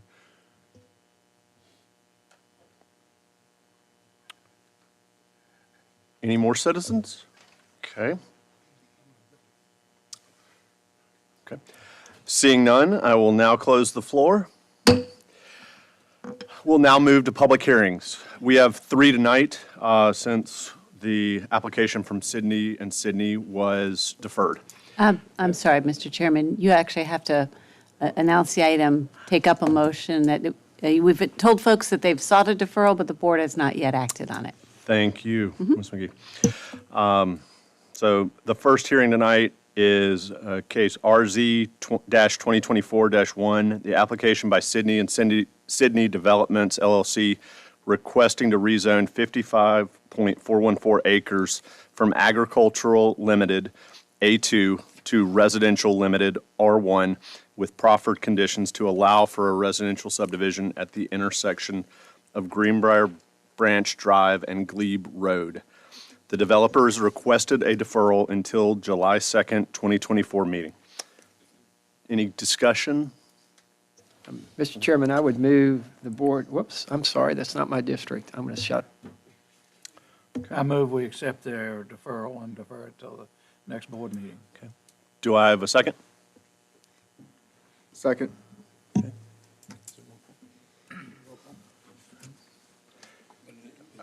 No. All in favor, say aye. Aye. Opposed? Okay. Thank you. We will now move on to item 2, countywide request, ordinance amending Goochland County Code Section 2-26 for official electoral map defined, Section 2-42 precinct names, Section 2-43 precinct descriptions, and Section 2-44 polling places to create an additional precinct and polling place in District 4 and to update the official electoral map. Mr. Ryan Mulligan, County Registrar, will present his case. Thank you. Thank you for having me. Push the button. There we go, better? Okay, thank you. Good evening. I'm here tonight on behalf of myself, the General Registrar, and the Goochland County Electoral Board, which I have Chair Pamela Johnson with me here tonight. And the proposal is to establish a new voting precinct in District 4. This would be Precinct 403 West Creek. The board action request is an ordinance to establish a new Precinct 403 West Creek, which would alleviate overcrowding, long lines, and long wait times for voters at the current Precinct 402. I'll explain more of that later, I guess. So what is proposed? Establishing a new precinct, 403 West Creek. Generally, the location of this precinct would be south of Broad Street Road, east of Route 288, and the southern border is a little harder to explain, but basically north of West Creek Parkway. So basically that little sliver right there between 288 and Henrico. The polling place for this precinct will be Avery Point, or would be Avery Point, which is located at 9000 Avery Point Way, Richmond, Virginia, 23233. This is a picture of District 4. The proposed precinct is this darker gray part over in the bottom right. And this picture also shows this kind of tealish green line that cuts between precinct 401 on the left and 402 on the right. That's an important division there because that is what the state uses to divide House of Delegates District 56 and 57. So we can't change that line. We can't move that line to alleviate, to take voters out of precinct 402. And this is a more close-up and a satellite image of the proposed precinct. Really, the three major population centers that would be caught in this precinct are three apartment complexes. It would, of course, be the Avery Point complex. It would be the retreat at West Creek. And then at the southern end, it would also be 2000 West Creek. And all in all, that, as of right now, accounts for about 1,269 voters. So that would take 1,269 voters out of precinct 402 and create a new precinct for them. Why it's needed to reduce overcrowding and long lines, which is unsafe, really, with parking at precinct 402 Centerville, people standing in the parking lot, people getting in and out. You're kind of going down a hill and then up a hill, so there's kind of like a blind spot there. So just to alleviate having so many registered voters showing up there during the day. But also it would obviously reduce the wait time for voters because the lines wouldn't be as long. And another good thing is that rarely does this happen, but actually for everybody who would be moved to precinct 403, the polling place would be closer for them. A lot of times with redistricting and reprecincting, somebody's caught where they actually have to drive farther now to get to their polling place. That would not be the case here.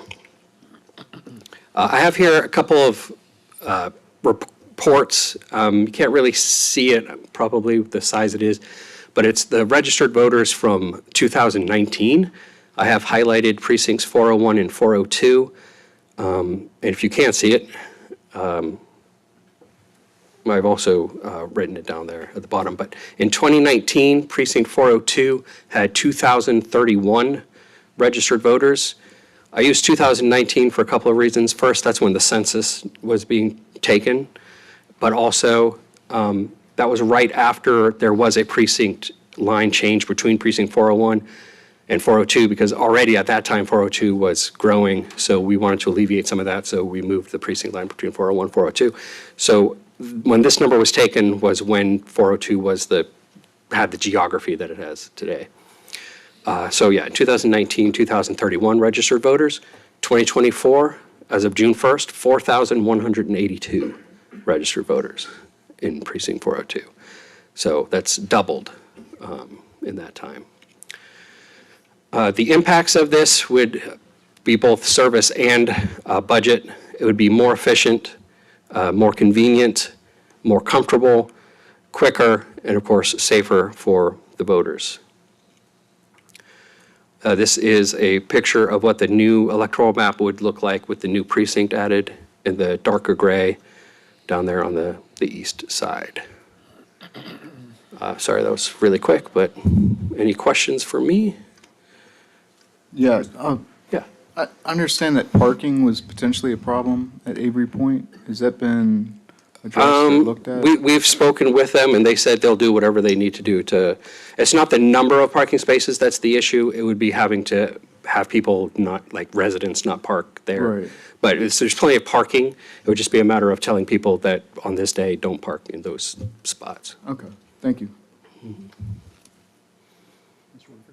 Are there criteria that has been established that limit the number in a precinct? I mean, I know it's convenience is a thing, but there's some guidelines? As far as how many can be in a, No, like registered voters can be in a precinct? Is there a maximum in any precinct before you split it off? Okay, so, Once you reach a certain threshold?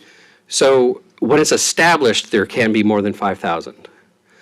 After that, it's whenever 4,000 votes are cast in a precinct for a presidential election, then I have to report that to the Board of Supervisors, and then they're required to revise the precinct line.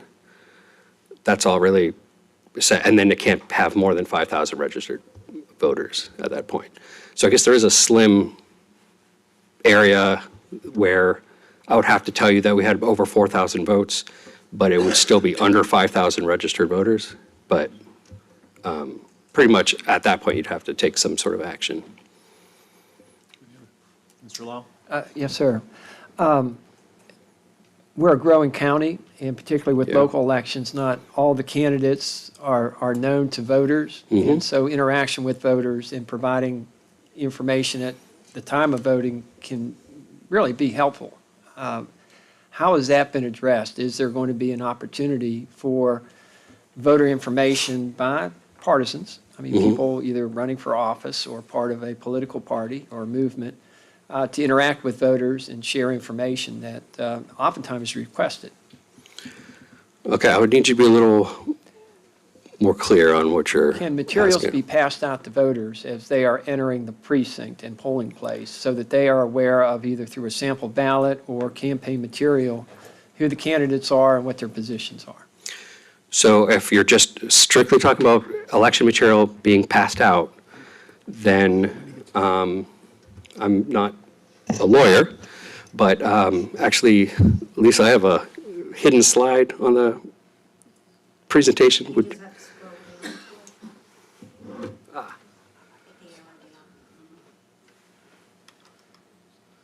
I think I'd have to unhide it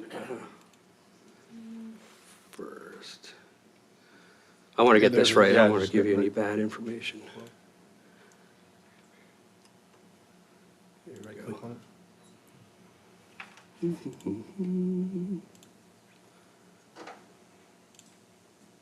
Okay.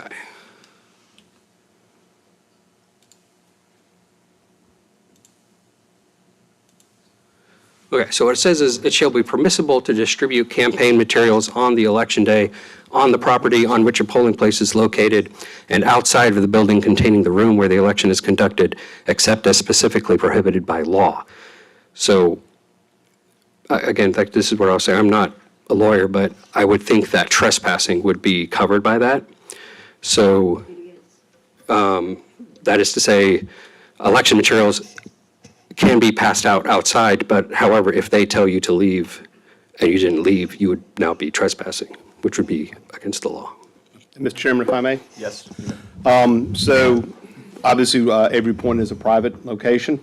The county will have an agreement we enter into with them, as we do with all polling locations, but we've also had meetings and conversations with the leadership of Avery Point several times and made it clear to them that it was the desire of members of this board that they be supportive of that ability for parties to hand out information.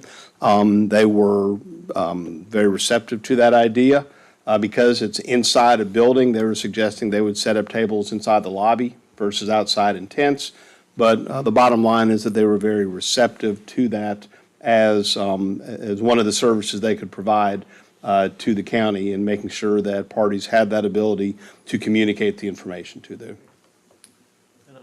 Thank you. I will add support to Mr. Carpenter's comments in that I've visited on site with Avery Point residents and posed those questions, and they were more than willing to accommodate what is to be expected on an election day, not just at a baseline they see fit.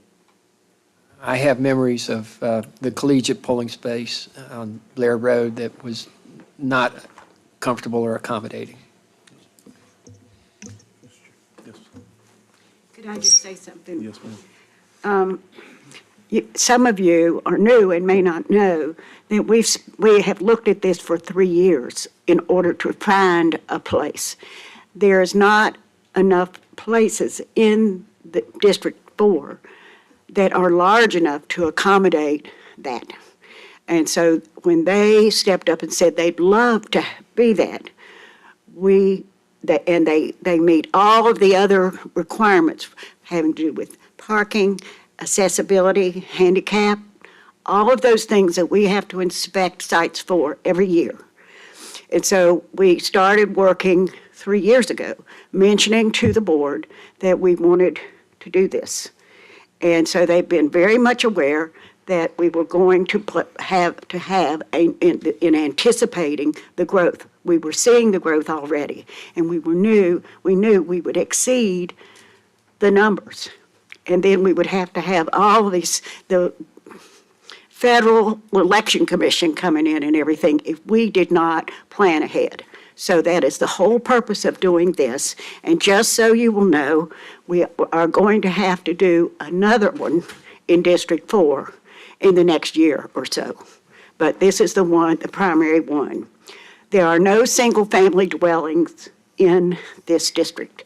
They're all of the residentials are apartment complexes. It's unique to Goochland, but I think that having it at Avery Point meets those needs. And so I just want to encourage you to please approve this. And I would encourage the political parties to realize that there's a separation of duties here. You all take care of the agreements with the places that we have. The electoral board simply just makes recommendations to you. We do not select the area. We'll look for something and not ask you to do that and make a recommendation. When it comes to party politics and handing out literature, both political parties need to step up and establish their own relationship. They have not done that in this county. And there's a lot of concern about tents. I will tell you, I moved here from Roanoke County. I also lived in Roanoke City, and I lived in Franklin County. And this is the first place I ever saw tents. That I stood out in the rain and in the snow for years under an umbrella with my counterpart from the other party under the same umbrella, campaigning for years. And this is the way it was done. And we got along great. And when I needed to go for a break, I won't say for what, she would pass out my ballots for me, and I would do the same for her. This is the way elections are supposed to take place. We're all citizens of the United States, citizens of Virginia, and citizens of Goochland County. And we need to remember that we have a duty to vote. And in exercising our duty, we need to be kind to one another when we do that. So I will encourage you to vote yes on this matter. Thank you. Thank you. Mr. Carpenter, I think you had a comment? Okay. Go ahead. Yes, thanks. Just a clarification before you open the public hearing, Mr. Chair. We're not voting, or are we voting on Avery Point, or are we actually just voting on the boundaries of the precinct?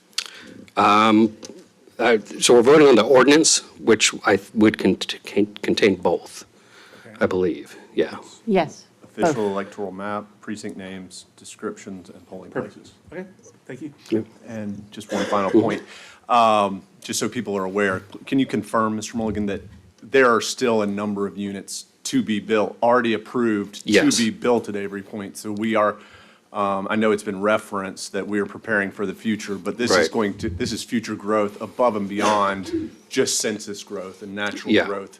There are a number of units still, in process and to be phased in the near future. Yeah, in the very next near. couple of years. Yeah, very near future. And it is a unique situation where people aren't trickling into this precinct.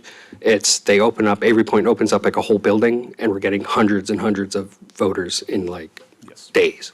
So I wouldn't be surprised to see the number of this precinct go up by another 300 or 400 before the November election. Thank you, Mr. Mulligan. Yeah, no problem. Mr. Winfrey? I mean, it goes unsaid, I mean, this is very accommodating to those residents. So it's a win-win for them. Absolutely. Yeah, they bus voters currently. I don't know if anybody got out to 402. Avery Point buses voters from where they are over to. Okay. Okay.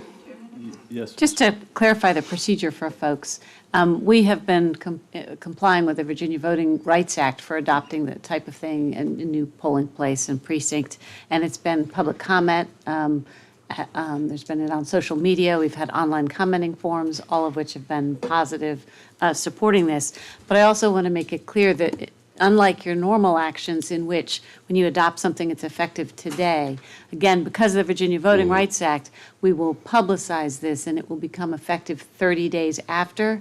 And so for anybody voting in the June Right. 18th primary, whether you might vote early, as Mr. Christie did today, or on that day, this change will not yet be in place. Thank you for that Correct, clarification, Ms. McGee. Okay. Seeing no more comments from the dais, I'll now open the floor for citizen comments.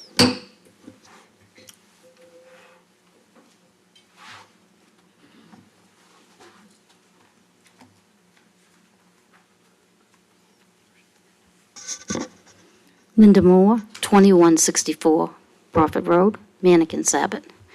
I would love to see this. As one person who stood out in the pouring rain for 6 hours for the bond referendum, and we were busy the whole time, and people looked like drowned rats by the time they got through. This will also help with accessibility for older people with mobility issues that need to get in safely. And the rain and the snow that could happen in November is a real issue for me. We want voters to be able to make it in and out and on their way. And we don't want lines like that have been an issue, especially at St. Matthews. This will alleviate it. As somebody said, that Avery Point bussed in quite a few of their residents during the last election. And it was great to see that amount of participation, and we need to support it. And I, for one, would love to see it. Thank you. Thank you, Ms. Moore. Any more citizen comments? Okay. Yes, ma'am.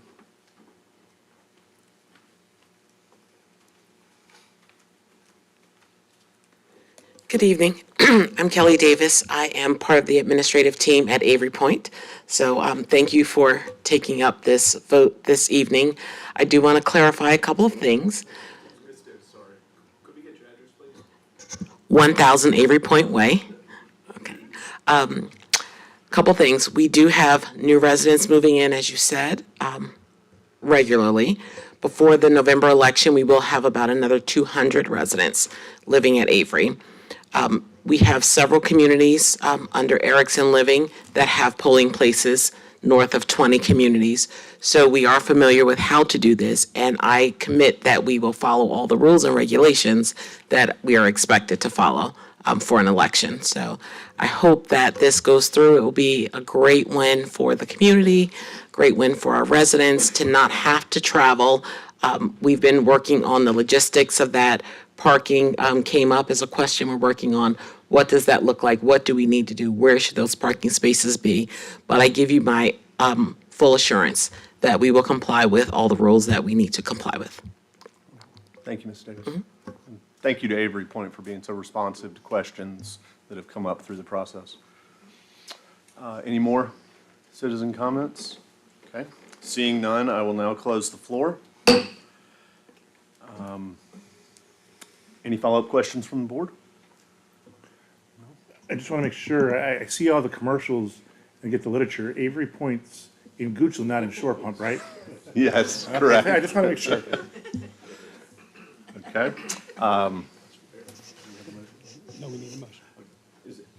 Is there a motion from the dais? I'd like to move that we approve the creation. I'd like to make a motion that we approve the creation of the precinct. At hand, do we have specific Just as presented. language?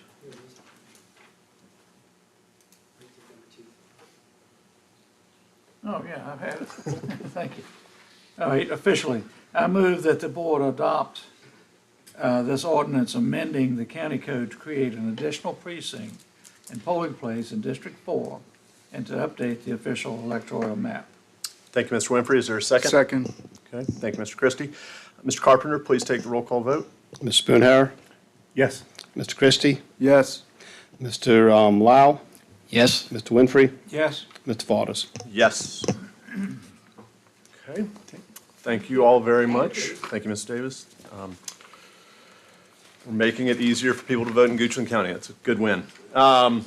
Next item on the agenda is ordinance 6081, a conditional CU-2024-7 is an application by Tamara and Douglas Adams, doing business as Adams International School, requesting to renew a conditional use permit, or CUP, CU-2013-3, for a school, bed and breakfast, day camp, and public assembly place on 126.8 acres at 1655 Broad Street Road. Ms. Sherry will present the case. Good evening, Mr. Chairman, members of the board. Our next public hearing is an application by Tamara and Doug Adams for a renewal of a conditional use permit for a school, day camp, bed and breakfast, and public assembly place. The property is located south of Broad Street Road at the intersection of Fairgrounds Road.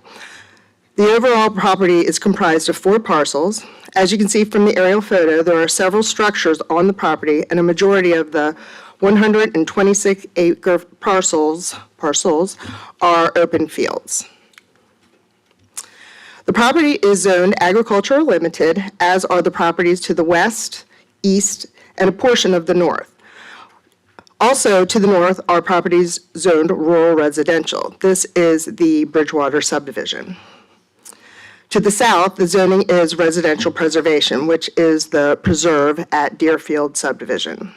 The 2035 comprehensive plan designates the subject property and the properties to the north, south, and west as rural enhancement area.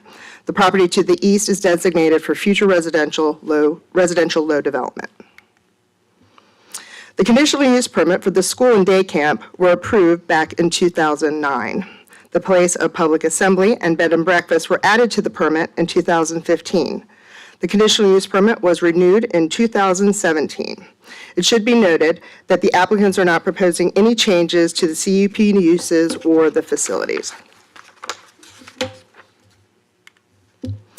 There are several buildings on the property that are utilized for the CUP activities. Most notably, the upstairs of the school barn is utilized for school-related activities and for place of public assembly uses such as rehearsal dinners. And the downstairs is used for school activities and offices. The red barn is used for events associated with public assembly place, as are the surrounding fields. And the little red schoolhouse is used for school activities. The main house and the guest house are used for wedding, parties, and overnight stays or wedding preparation. The main house has 10 bedrooms on the second and third floors, and the basement area includes approximately 3,000 finished square feet of space.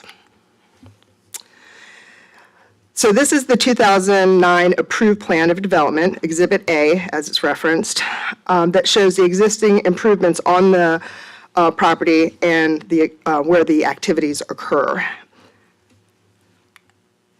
For reference, the closest residential structure are located to the preserve at Deerfield subdivision. The main manor is approximately 650 feet to the closest house, and the red barn is approximately 950 feet to the closest house.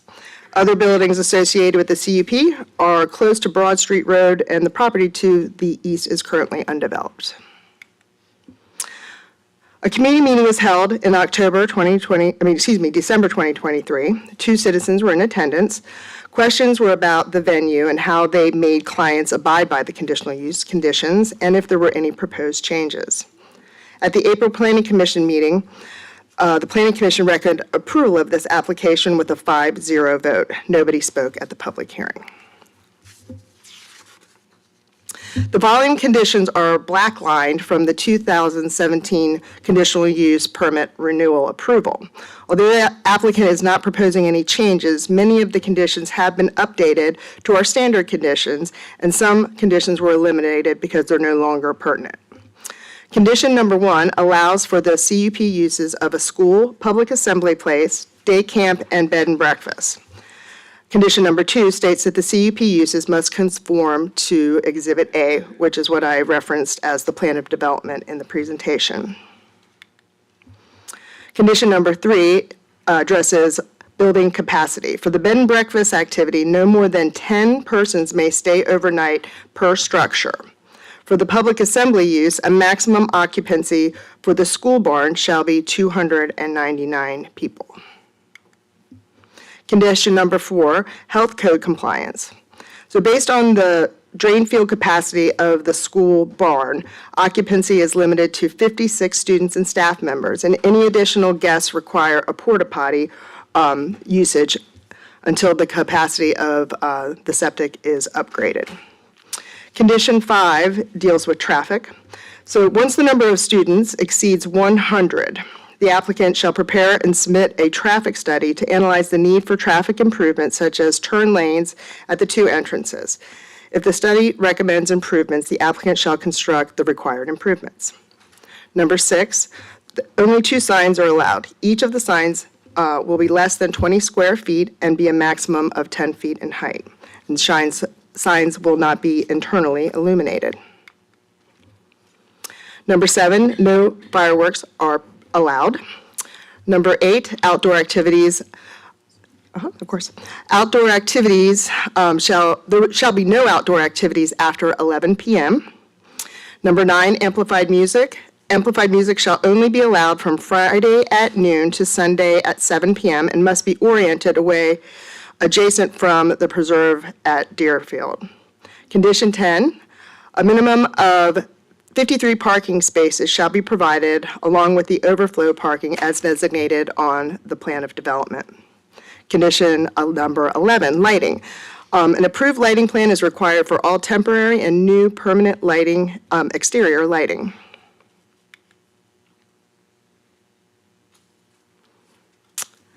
Number 12, number of events. Public assembly events of more than 50 people are limited to no more than 60 in any calendar year.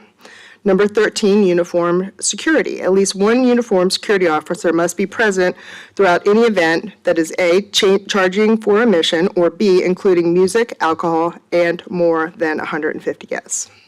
Condition number 14, limits on total guests. No event shall admit more than 700 guests. Number 15, access road. An internal access road must be maintained to access the CUP activities.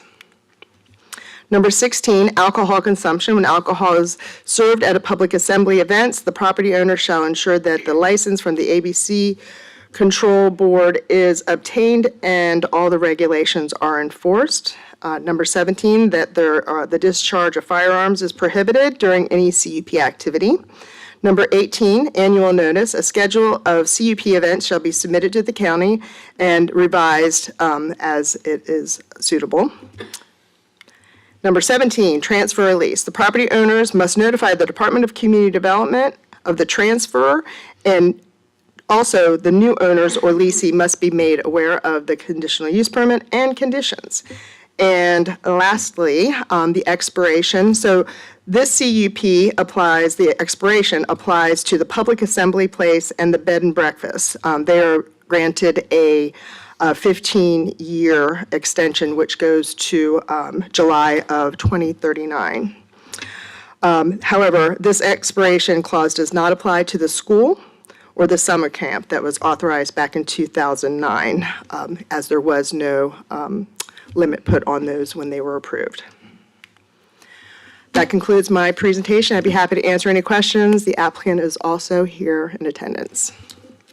Thank you, Ms. Sherry. Any questions from the board? No? Okay. Does the applicant wish to address the board? No? Okay. I will now open the floor for citizen comments. They should only be addressed to the topic of this hearing. Okay, seeing no citizens wishing to speak, I will close the hearing. Any follow-up comments from the board? I assume no. I did have just a clarifying question. Yes, Mr. Spinhour? Ms. Sherry? I'm sorry. That's okay. On condition number 13 regarding the uniform security, I just want to make sure I'm reading that correctly. It says that one uniformed security officer must be present throughout any event charging admission or including music, alcohol, and over 150 guests. So I'm not necessarily saying I have a problem with it. I just want to make sure it's written the way we intended. So if I charge admission, I have 50 people, I have to get somebody. If I have 149, I could have music and alcohol. Is that what we're intending? So, yes, so essentially, A, it's pretty self-explanatory. If you do charge admission, then you need to have the officer on point. But yes, B includes like music, alcohol, and more than 150. If there's less than So I could have 150, music and alcohol and 149, and I don't need a security officer. that's the way I read it, yes, sir. Thank you. Seeing no further discussion, do we have a motion? So moved. I move that the board grant conditional use permit CU 2024-0007 for a school, bed, breakfast, day camp, public assembly place at 1655 Broad Street Road, subject to the imposed conditions as presented. Do I have a second? Okay, Mr. Lau, thank you very much. Mr. Carpenter, please take the roll call vote. Mr. Winfrey? Yes. Mr. Christie? Yes. Mr. Lyle? Yes. Mr. Spoonhour? Yes. Mr. Waters? Yes. Thank you very much to the applicant and Ms. Sherry. Okay, the next item on the agenda is application ZOA-2023-2.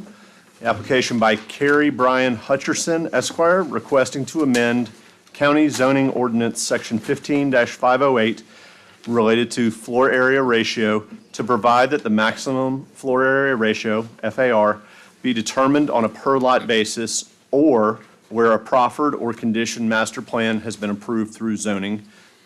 The FRA determination would be based upon the area within such master plan, whether or not such area includes a single or multiple lots. Mr. Ray Cash of our planning team will present the case. Thank you, Mr. Chairman. Good evening again, Mr. Chairman, members of the board. For the record, I'm Ray Cash, Assistant Director of Community Development. As stated, this is an ordinance amendment specifically to Section 15508 of the zoning ordinance related to FAR provisions.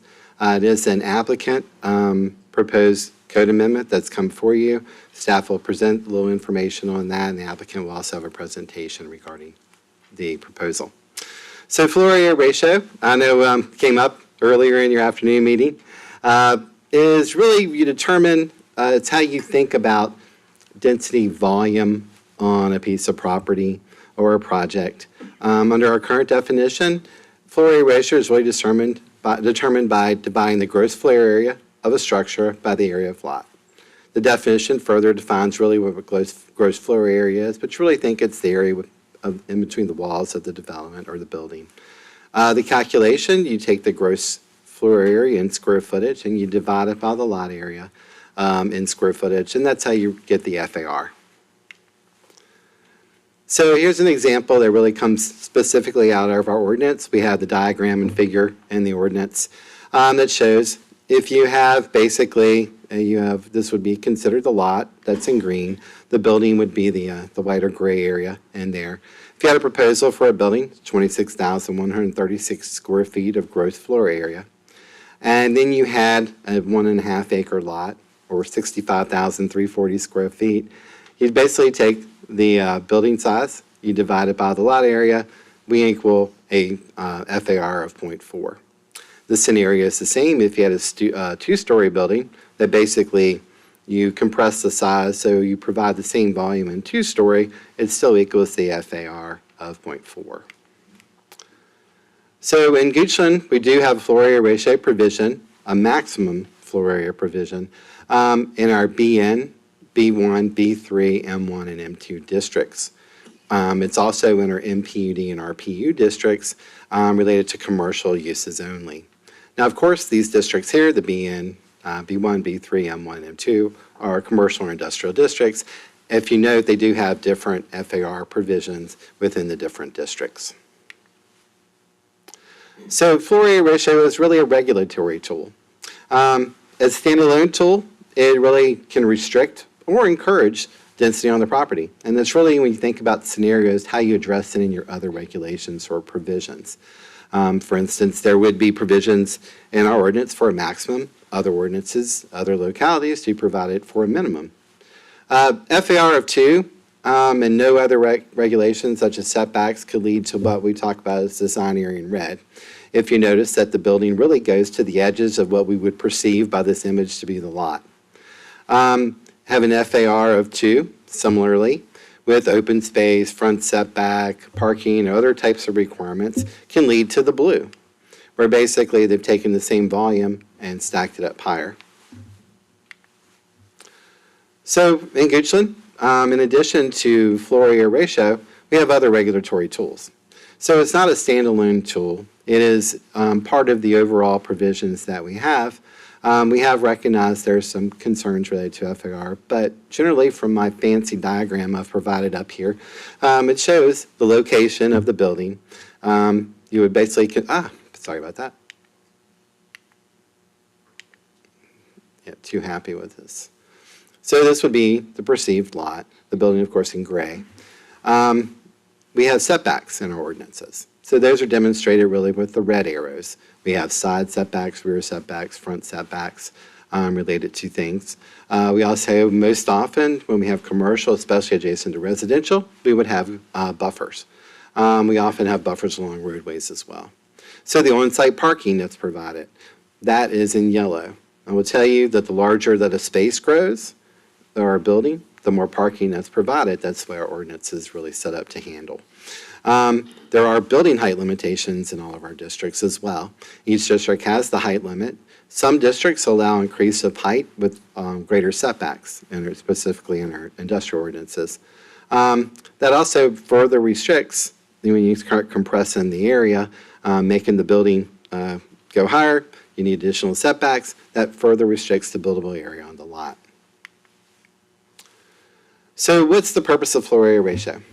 So it's really used typically in special districts or areas where you anticipate and to regulate and in some instances encourage the bulk of developable density on a property. It's commonly used in form-based codes, incentive, performance areas, a variety of different development codes. And usually it's in areas where you intend for higher density development to be present. So a maximum FAR limits the improvements that may be provided on a site or within a project. So that can restrict the development investments, tax base increases, or types of businesses or industries, which is part of what the recommendation came forward today, Ms. Worley spoke about. But a minimum FAR instead would direct infrastructure investment, private investment, and concentrates growth in planned areas. We don't have that provision in Goochland. Ours is a maximum. But we have other development standards for doing conditions on individual projects that we go forward, which is part of what's coming forward with this request tonight. So originally there was a proposal that came forward from the applicant with the discussion of staff about removing the zoning districts, removing the FAR from those listed zoning districts. That was held a public hearing. Following the public hearing, the applicant requested to defer the item till April. The Planning Commission did not act other than to vote for deferral on the item. There was a community meeting held on April 1st about the new proposal, the one that's before you tonight. There were 15 citizens in attendance, as well as Mr. Lau, Mr. Winfrey, Mr. Patak, and Mr. Kimmerly. Their comments were really focused on specifically impact to change on the extra attic project, for which Mr. Etcherson is the representative, and I'll give you an example of that project specifically related to FAR. Impact on road character, concern that the change was really a developer-driven change, not for economic development purposes. How this would be enforced. For instance, if it is but based upon a project basis, as we'll talk about, how would staff be able to enforce that? So the current proposal that's coming before you tonight to amend the definition of floor area ratio, this was presented at the April 18th PC hearing. 2 citizens spoke during the hearing. And generally, I would say they expressed neutral positions regarding this proposal. Planning Commission did forward a recommendation of approval by a 5-0 vote to the board. So all this talk and everything comes, I'm asking to add a couple sentences to the floor area ratio language that's already in the ordinance. So specifically, again, currently the language says that FAR, the floor area ratio, is determined by dividing the gross floor area of a structure by the area of a lot. So that's specifically within the boundaries of a recorded lot. What's being proposed here is that we would consider an FAR for a property with a project that is a proffered or conditioned master plan or conceptual plan that's really been reviewed and seen by staff, planning commission, and the board. That the floor area should be determined by dividing the gross floor area of all structures within the project by the area of land encompassed within that project. So when we're saying project, we mean to include all property within the conceptual or master plan. So really, it's the areas that we considered during the zoning. The FAR would be considered based upon that area, not just a lot. But often you could consider, no matter how it's subdivided further. So again, the calculations are again at the bottom of the screen. We substitute generally lot area for project area as an option. So this is specifically the extra attic project that's located over in, generally that's the area of Parkside Village. This area was approved through zoning and as a master plan community that shows this. Currently it is one zoning lot, one recorded lot. The concept plan generally showed out the square footage for the different individual uses. As proposed in the plan, comes out with a FAR of 0.399, which is under the 0.4. So again, we calculate the buildings that are proposed within there. We calculate the lot area, do the math that I couldn't do in my head, and it comes out to 0.399 FAR. So part of the discussion with this applicant, he's come forward to propose this ordinance amendment, is that, well, there's an opportunity for the owner, and I'll let them share that, but potentially the need to subdivide the property. Well, again, based upon current definition of the ordinance, that would not be possible, because if you see generally here, same buildings, same square footage of buildings, generally same layout, which they would still need to conform with, it just wouldn't work in the individual lots. The storage use would exceed the FAR. The office use and retail use would be way below our standard FAR. However, if we go with what the ordinance proposed tonight, we consider it as a project.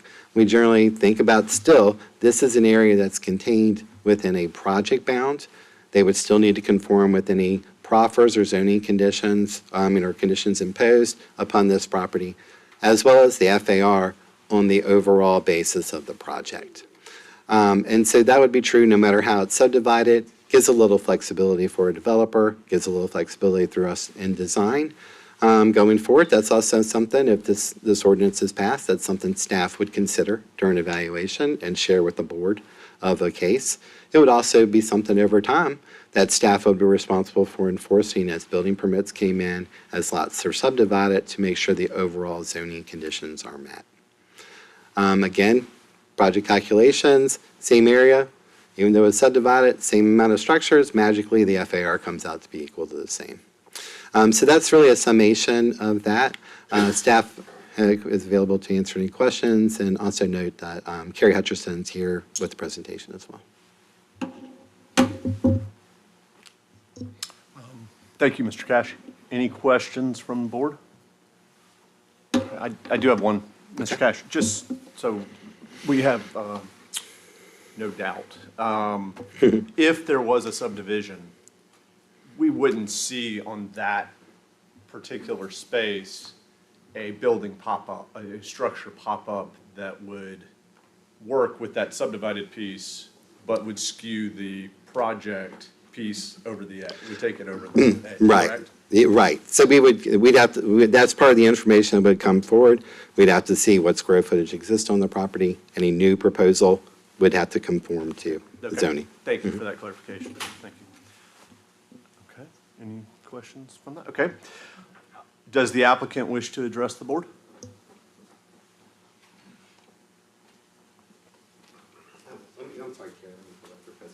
Thanks. You definitely have to do it, because I don't know what I'm doing. And Mr. Hutcherson, just for identification's sake, if you could give your name and address when you speak. Thank you.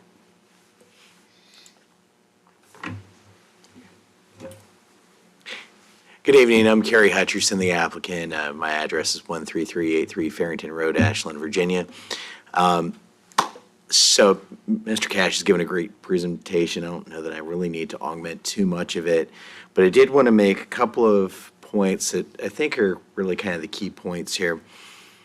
One, what's being proposed today is something that's retaining the floor area ratio requirement as a land use planning tool for this county.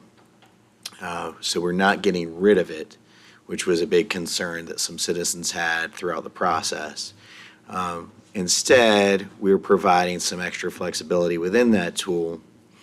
And the key with that extra flexibility is the linkage to a proffered or conditioned master conceptual plan. And that'd be something that would be vetted through the zoning process. The community would have an opportunity, staff would have an opportunity, the applicant would have an opportunity to provide information about what's being proposed, to work through the specifics of that concept or master plan and what is considered to be, if it's approved by the board, I would hope it would be considered to be a decent compromise of all interests involved. So the idea here was to try to help this be something, technique that would allow for some flexibility, but at the same time allow for some certainty for folks so they would have a clear concept of what could be built on a property. One of the key citizen concerns that I heard over and over was a concern about unintended consequences or maybe not knowing what might be built. There were a lot of folks who were concerned that if we changed floor area ratio requirements, that might result in, I heard the phrase, well, anything could be built there now. Well, that's not the case. Because as Mr. Cash pointed out, number one, your ordinance already has lots of different restrictions in addition to floor area ratio, height restrictions, setback restrictions, buffer restrictions, parking restrictions that are going to necessarily dictate what can be built on a site. And with this concept or master plan requirement that's linked to the way that floor area ratio could be applied to a project that's defined by that concept or master plan, you'd have further assurances as to the certainty of what could be built there. So that's really the focus, those two things. And I did want to just speak a little bit more to the problem we're trying to solve with this, because I think that's something that maybe needs to be heard again. In many of the localities where I do zoning cases and development work for commercial and industrial properties, it is really helpful for the developer or the owner of the property to have the flexibility of being able to divide portions of a property at some later date and sell those portions of the property to other end users. This is because typically with commercial development or industrial development, the developer will start off with one main sort of anchor end user in mind. And a lot of times that anchor user takes up a lot of what would be the floor area ratio. But the property still has some usable space that the developer would like to be able to then fully develop and utilize. Oftentimes, those end users for those other portions of the property are, well, a lot of times they're national chains that have a practice of owning their own property. They don't want to lease the property, so they need a subdivided lot in order to purchase their own land rather than have it remain part of a single lot and be a leased premises within that lot. That's really the most common scenario that comes up that requires this level of flexibility. And it's tied in a lot of times with commercial lenders. They also want a defined lot to be able to use as their collateral for the loan. It's virtually impossible with the way that commercial lending works to be able to take a loan and use collateral for a premises that's a portion of a subdivided lot. So those are really the reasons for all of this. It's taken a while to get here because we had to do a lot of education along the way, which I think has been actually very beneficial to the process. And it has given us all an opportunity to really look at this issue closely and make sure that we're not doing something that we'll regret later and that we'll say, well, this is an unintended consequence. I think we've really addressed all of that now. And I was just going to go through these slides, but I think Mr. Cash already went through them pretty well, but I'm just going to leave them up in case there are questions because these visual aids are pretty useful. So if you do have any questions with that, I'm happy to answer them or just wait for citizens if they have any questions or comments.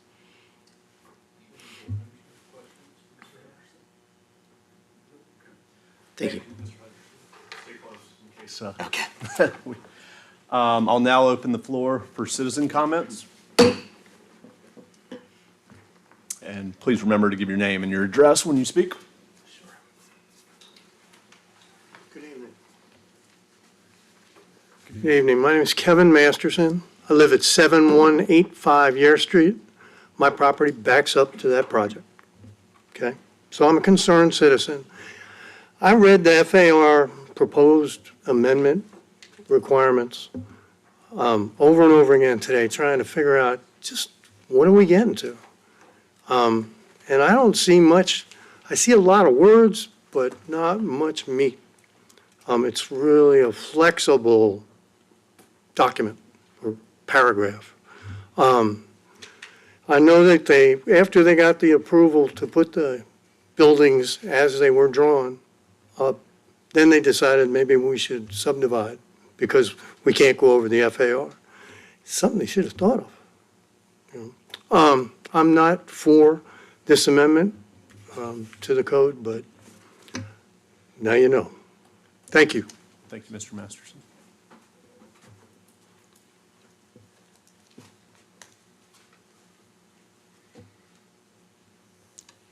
Good evening. I am Stella Clary, and my address is 7234 Shenfield Avenue, and I'm also backing up to that development.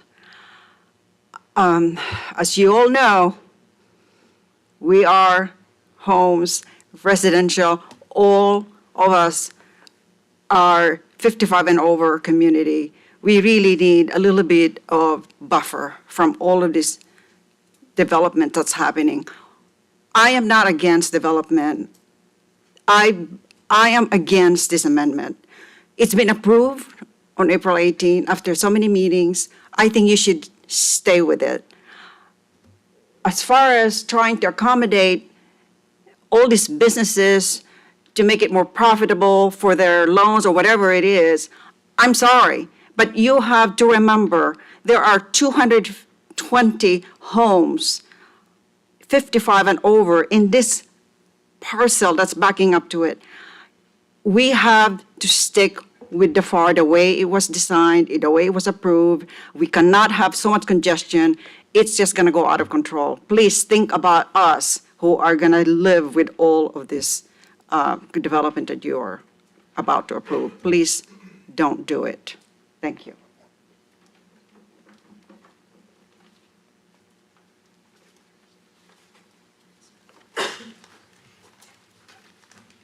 Linda Moore, 2164 Prophet Road, Mannequin Sabbath. I yield my time to Mr. Williamson. My name is Rob Williamson, live at 2262 Wheatlands Drive, Mannequin Sabbath in District 4. I'm just going to start with, I'm in favor of this change to the measurements ordinance as far as concerned, only for the reason that this project is already approved. That battle has already been waged, whether to stop it or not. So we find ourselves in this position where we needed clarification in FAR, because FAR is a useful tool. And in this case, the change is not complicated. And showing the different size buildings, and if you increase the density or increase the FAR, you have to shrink the size of it. That doesn't even apply with this case tonight. What it is, excuse me, is that FAR on a per lot basis is a maximum. And that's a useful tool when you want to control growth and maintain rural character. What it does do, it adds a provision for a project level FAR application. It makes it a per project, per lot average. And that's what we're talking about here with the extra attic. The project is 0.399 on a 0.4 maximum. One lot is 0.79. So to keep a 0.4 average, the other lots have to be below 0.4 to maintain the average of the overall project. And in this case, it's 0.08 for the office and 0.15 for the retail. So that keeps the average of the project 0.4. That's a protection for the community, okay? So that's why this change is good in the situation we find ourselves. The argument in favor of making this measurements change is also an argument against eliminating FAR from the commercial ordinances. And you had a consent item number 7 earlier for that. And a lot of the issues that were presented today were arguments in favor of eliminating that from all the FARs. What I will tell you, as far as needed, because all the statements about setbacks and buffers, what wasn't said is setbacks for commercial are typically 30 feet on a 20-acre or 30-acre or larger. 30 feet buffer, that's a lot on the side and on the back. Well, if it's adjacent to another commercial, that reduces to 10. So you've lost 66% of your setbacks when you're in an industrial or commercial area. So the fact that you have setbacks is not an argument that that's a protection against higher density. You got to remember, the higher density, as far as FAR, is you have minimums to drive high density, as was mentioned, because you want a city block and you want a high rise. You got to force them to go up extra floors. Now, maximums help preserve rural character by having the project smaller buildings, more open space, and it's got more interior density. The reason for that is business workers, as your FAR goes up, you have more people working, which are challenges to rescue and fire and police. The more floors you have in buildings, the more machines you have that could catch fire. So that is all part of why you have FAR as a tool. Okay? What was also mentioned is that we have heights. B1 is 35 feet, but B3 is 100 feet. M1 and M2 is 80 feet with fire protection. So we're talking big buildings, and if you don't have FAR, if you don't have the limitation FAR provides, then the buildings are going to tend to be larger. So the reason for not getting rid of FAR is a prime example of why this is a good idea. So don't throw the tool away. Keep the tool, because one day we're going to need it. Thank you. Thank you, Mr. Williamson. Any more citizens? If not, I will close the public hearing. Does the applicant wish to respond to anything brought up? I did just want to say in response to the first two citizens who had concerns about this specific development in relation to the proposed FAR amendment. This concept plan has been approved as part of the rezoning for this property. So this is what is legally permitted to be built today. The only thing that this proposed FAR amendment would change is allow for these subdivided lot lines to be created. That's it. The buildings have to go where those buildings are shown. Parking areas, they have to go where they're shown. Setbacks, BMP, all that stuff has to go where this concept plan dictates. So the only difference is these red lines. That's what this amendment's allowing us to do. That's it. Okay, thank you. Any follow-up comments from the board? Yeah, Mr. Chairman, Mr. Lau? I'm sorry, I'll defer to Mr. Spoonhour. I just want to make sure it's clear in my mind that really what we're doing is we're changing from measuring by feet to meters. I mean, we're still measuring the same piece of property, we're just using two different means of measuring it. And so, as was pointed out, we're not changing the size of these buildings, we're not changing the setbacks on these buildings, we're not changing the buffers. Everything that was approved is going to stay the same. What this is a unique answer to a unique situation. And so I want to make sure I'm clear on that. And the staff, if I'm saying something wrong or I'm misperceiving something, please correct me. But that's what I'm understanding, that we're simply measuring this differently. All of the protections that went through all of the previous public hearings are still in place. Nobody is going to see a diminished buffer or a diminished setback or any kind of increase in building side. It's all staying the same. We're just measuring it differently. So I want to make sure I'm understanding that properly, because that's how I'm going to proceed. Mr. Spoonhour? Just two questions for staff. Mr. Cash? A comment was made during citizen comment about congestion by approving this proffer, or approving this amendment, code amendment. How would this, in your opinion, change congestion?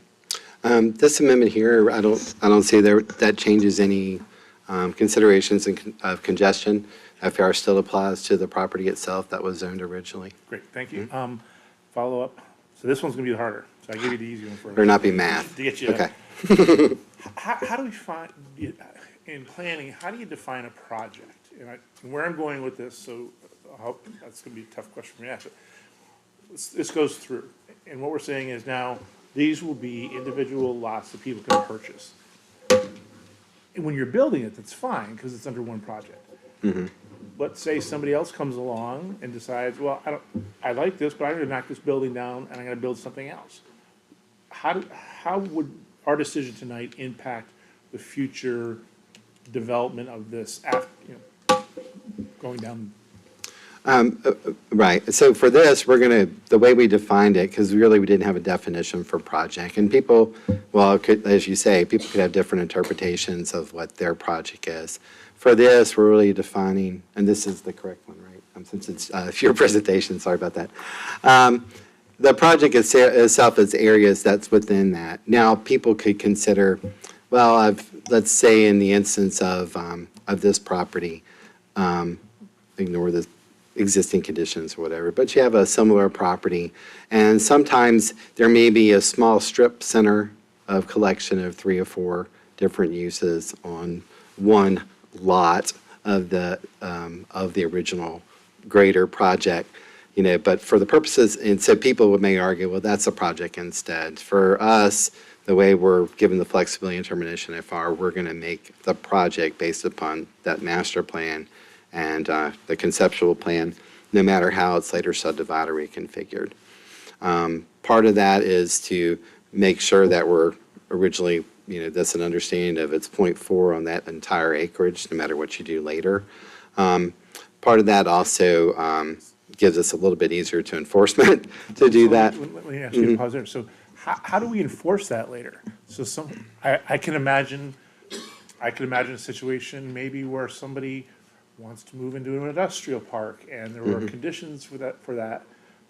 With this, how do we tell somebody the third buyer from now, that it falls under these guidelines?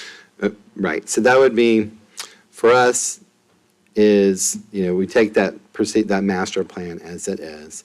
We would evaluate each of the buildings that are already on the project.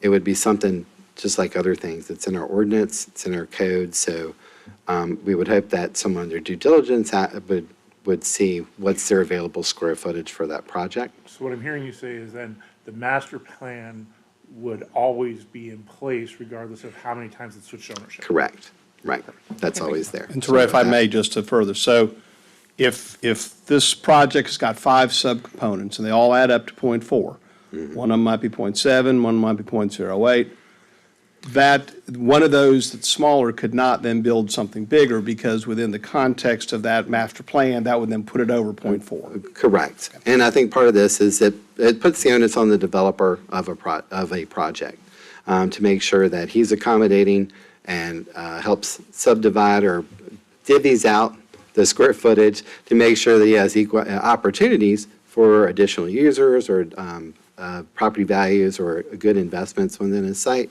However, if he overdoes it in one area and they've left a blank lot, they'd have to come back before this body for changes, and staff would consider all of that. Any other comments or questions? Okay. Mr. Cash, thank you very much. Appreciate it. Do we have a motion? That's fine. District 4. Yeah. I'm trying to avoid. I'm happy to make it. Oh, let me find my. Okay, since it's District 4. I move that the board approve zoning ordinance amendment ZOA-2023-2 regarding FAR, floor area ratio. Second. Mr. Carpenter? Mr. Waters? Yes. Mr. Winfrey? Yes. Mr. Spoonhour? Yes. Mr. Lyle? Aye. Ms. Christie? Yes. Thank you very much, Mr. Carpenter. Before we adjourn, I will just point everyone's attention to the section 17, the information-only section. We've got a busy summer ahead of us, and there are a number of items that will be considered at the July meeting, not to mention the item we deferred to the July meeting related to the Sydney and Sydney development. So just to make all citizens aware that we have a number of things coming up in July. We will adjourn as follows to the Tuesday, July 2nd, 2024 afternoon Board of Supervisors Transportation Work Session here in the County Administration Building, Conference Room 270. That is a meeting that's open to the public. And second, to the Tuesday, July 2nd, 2024 afternoon regular business meeting, time TBD, and the 6 p.m. public hearings. With that, we will adjourn. Thank you very much.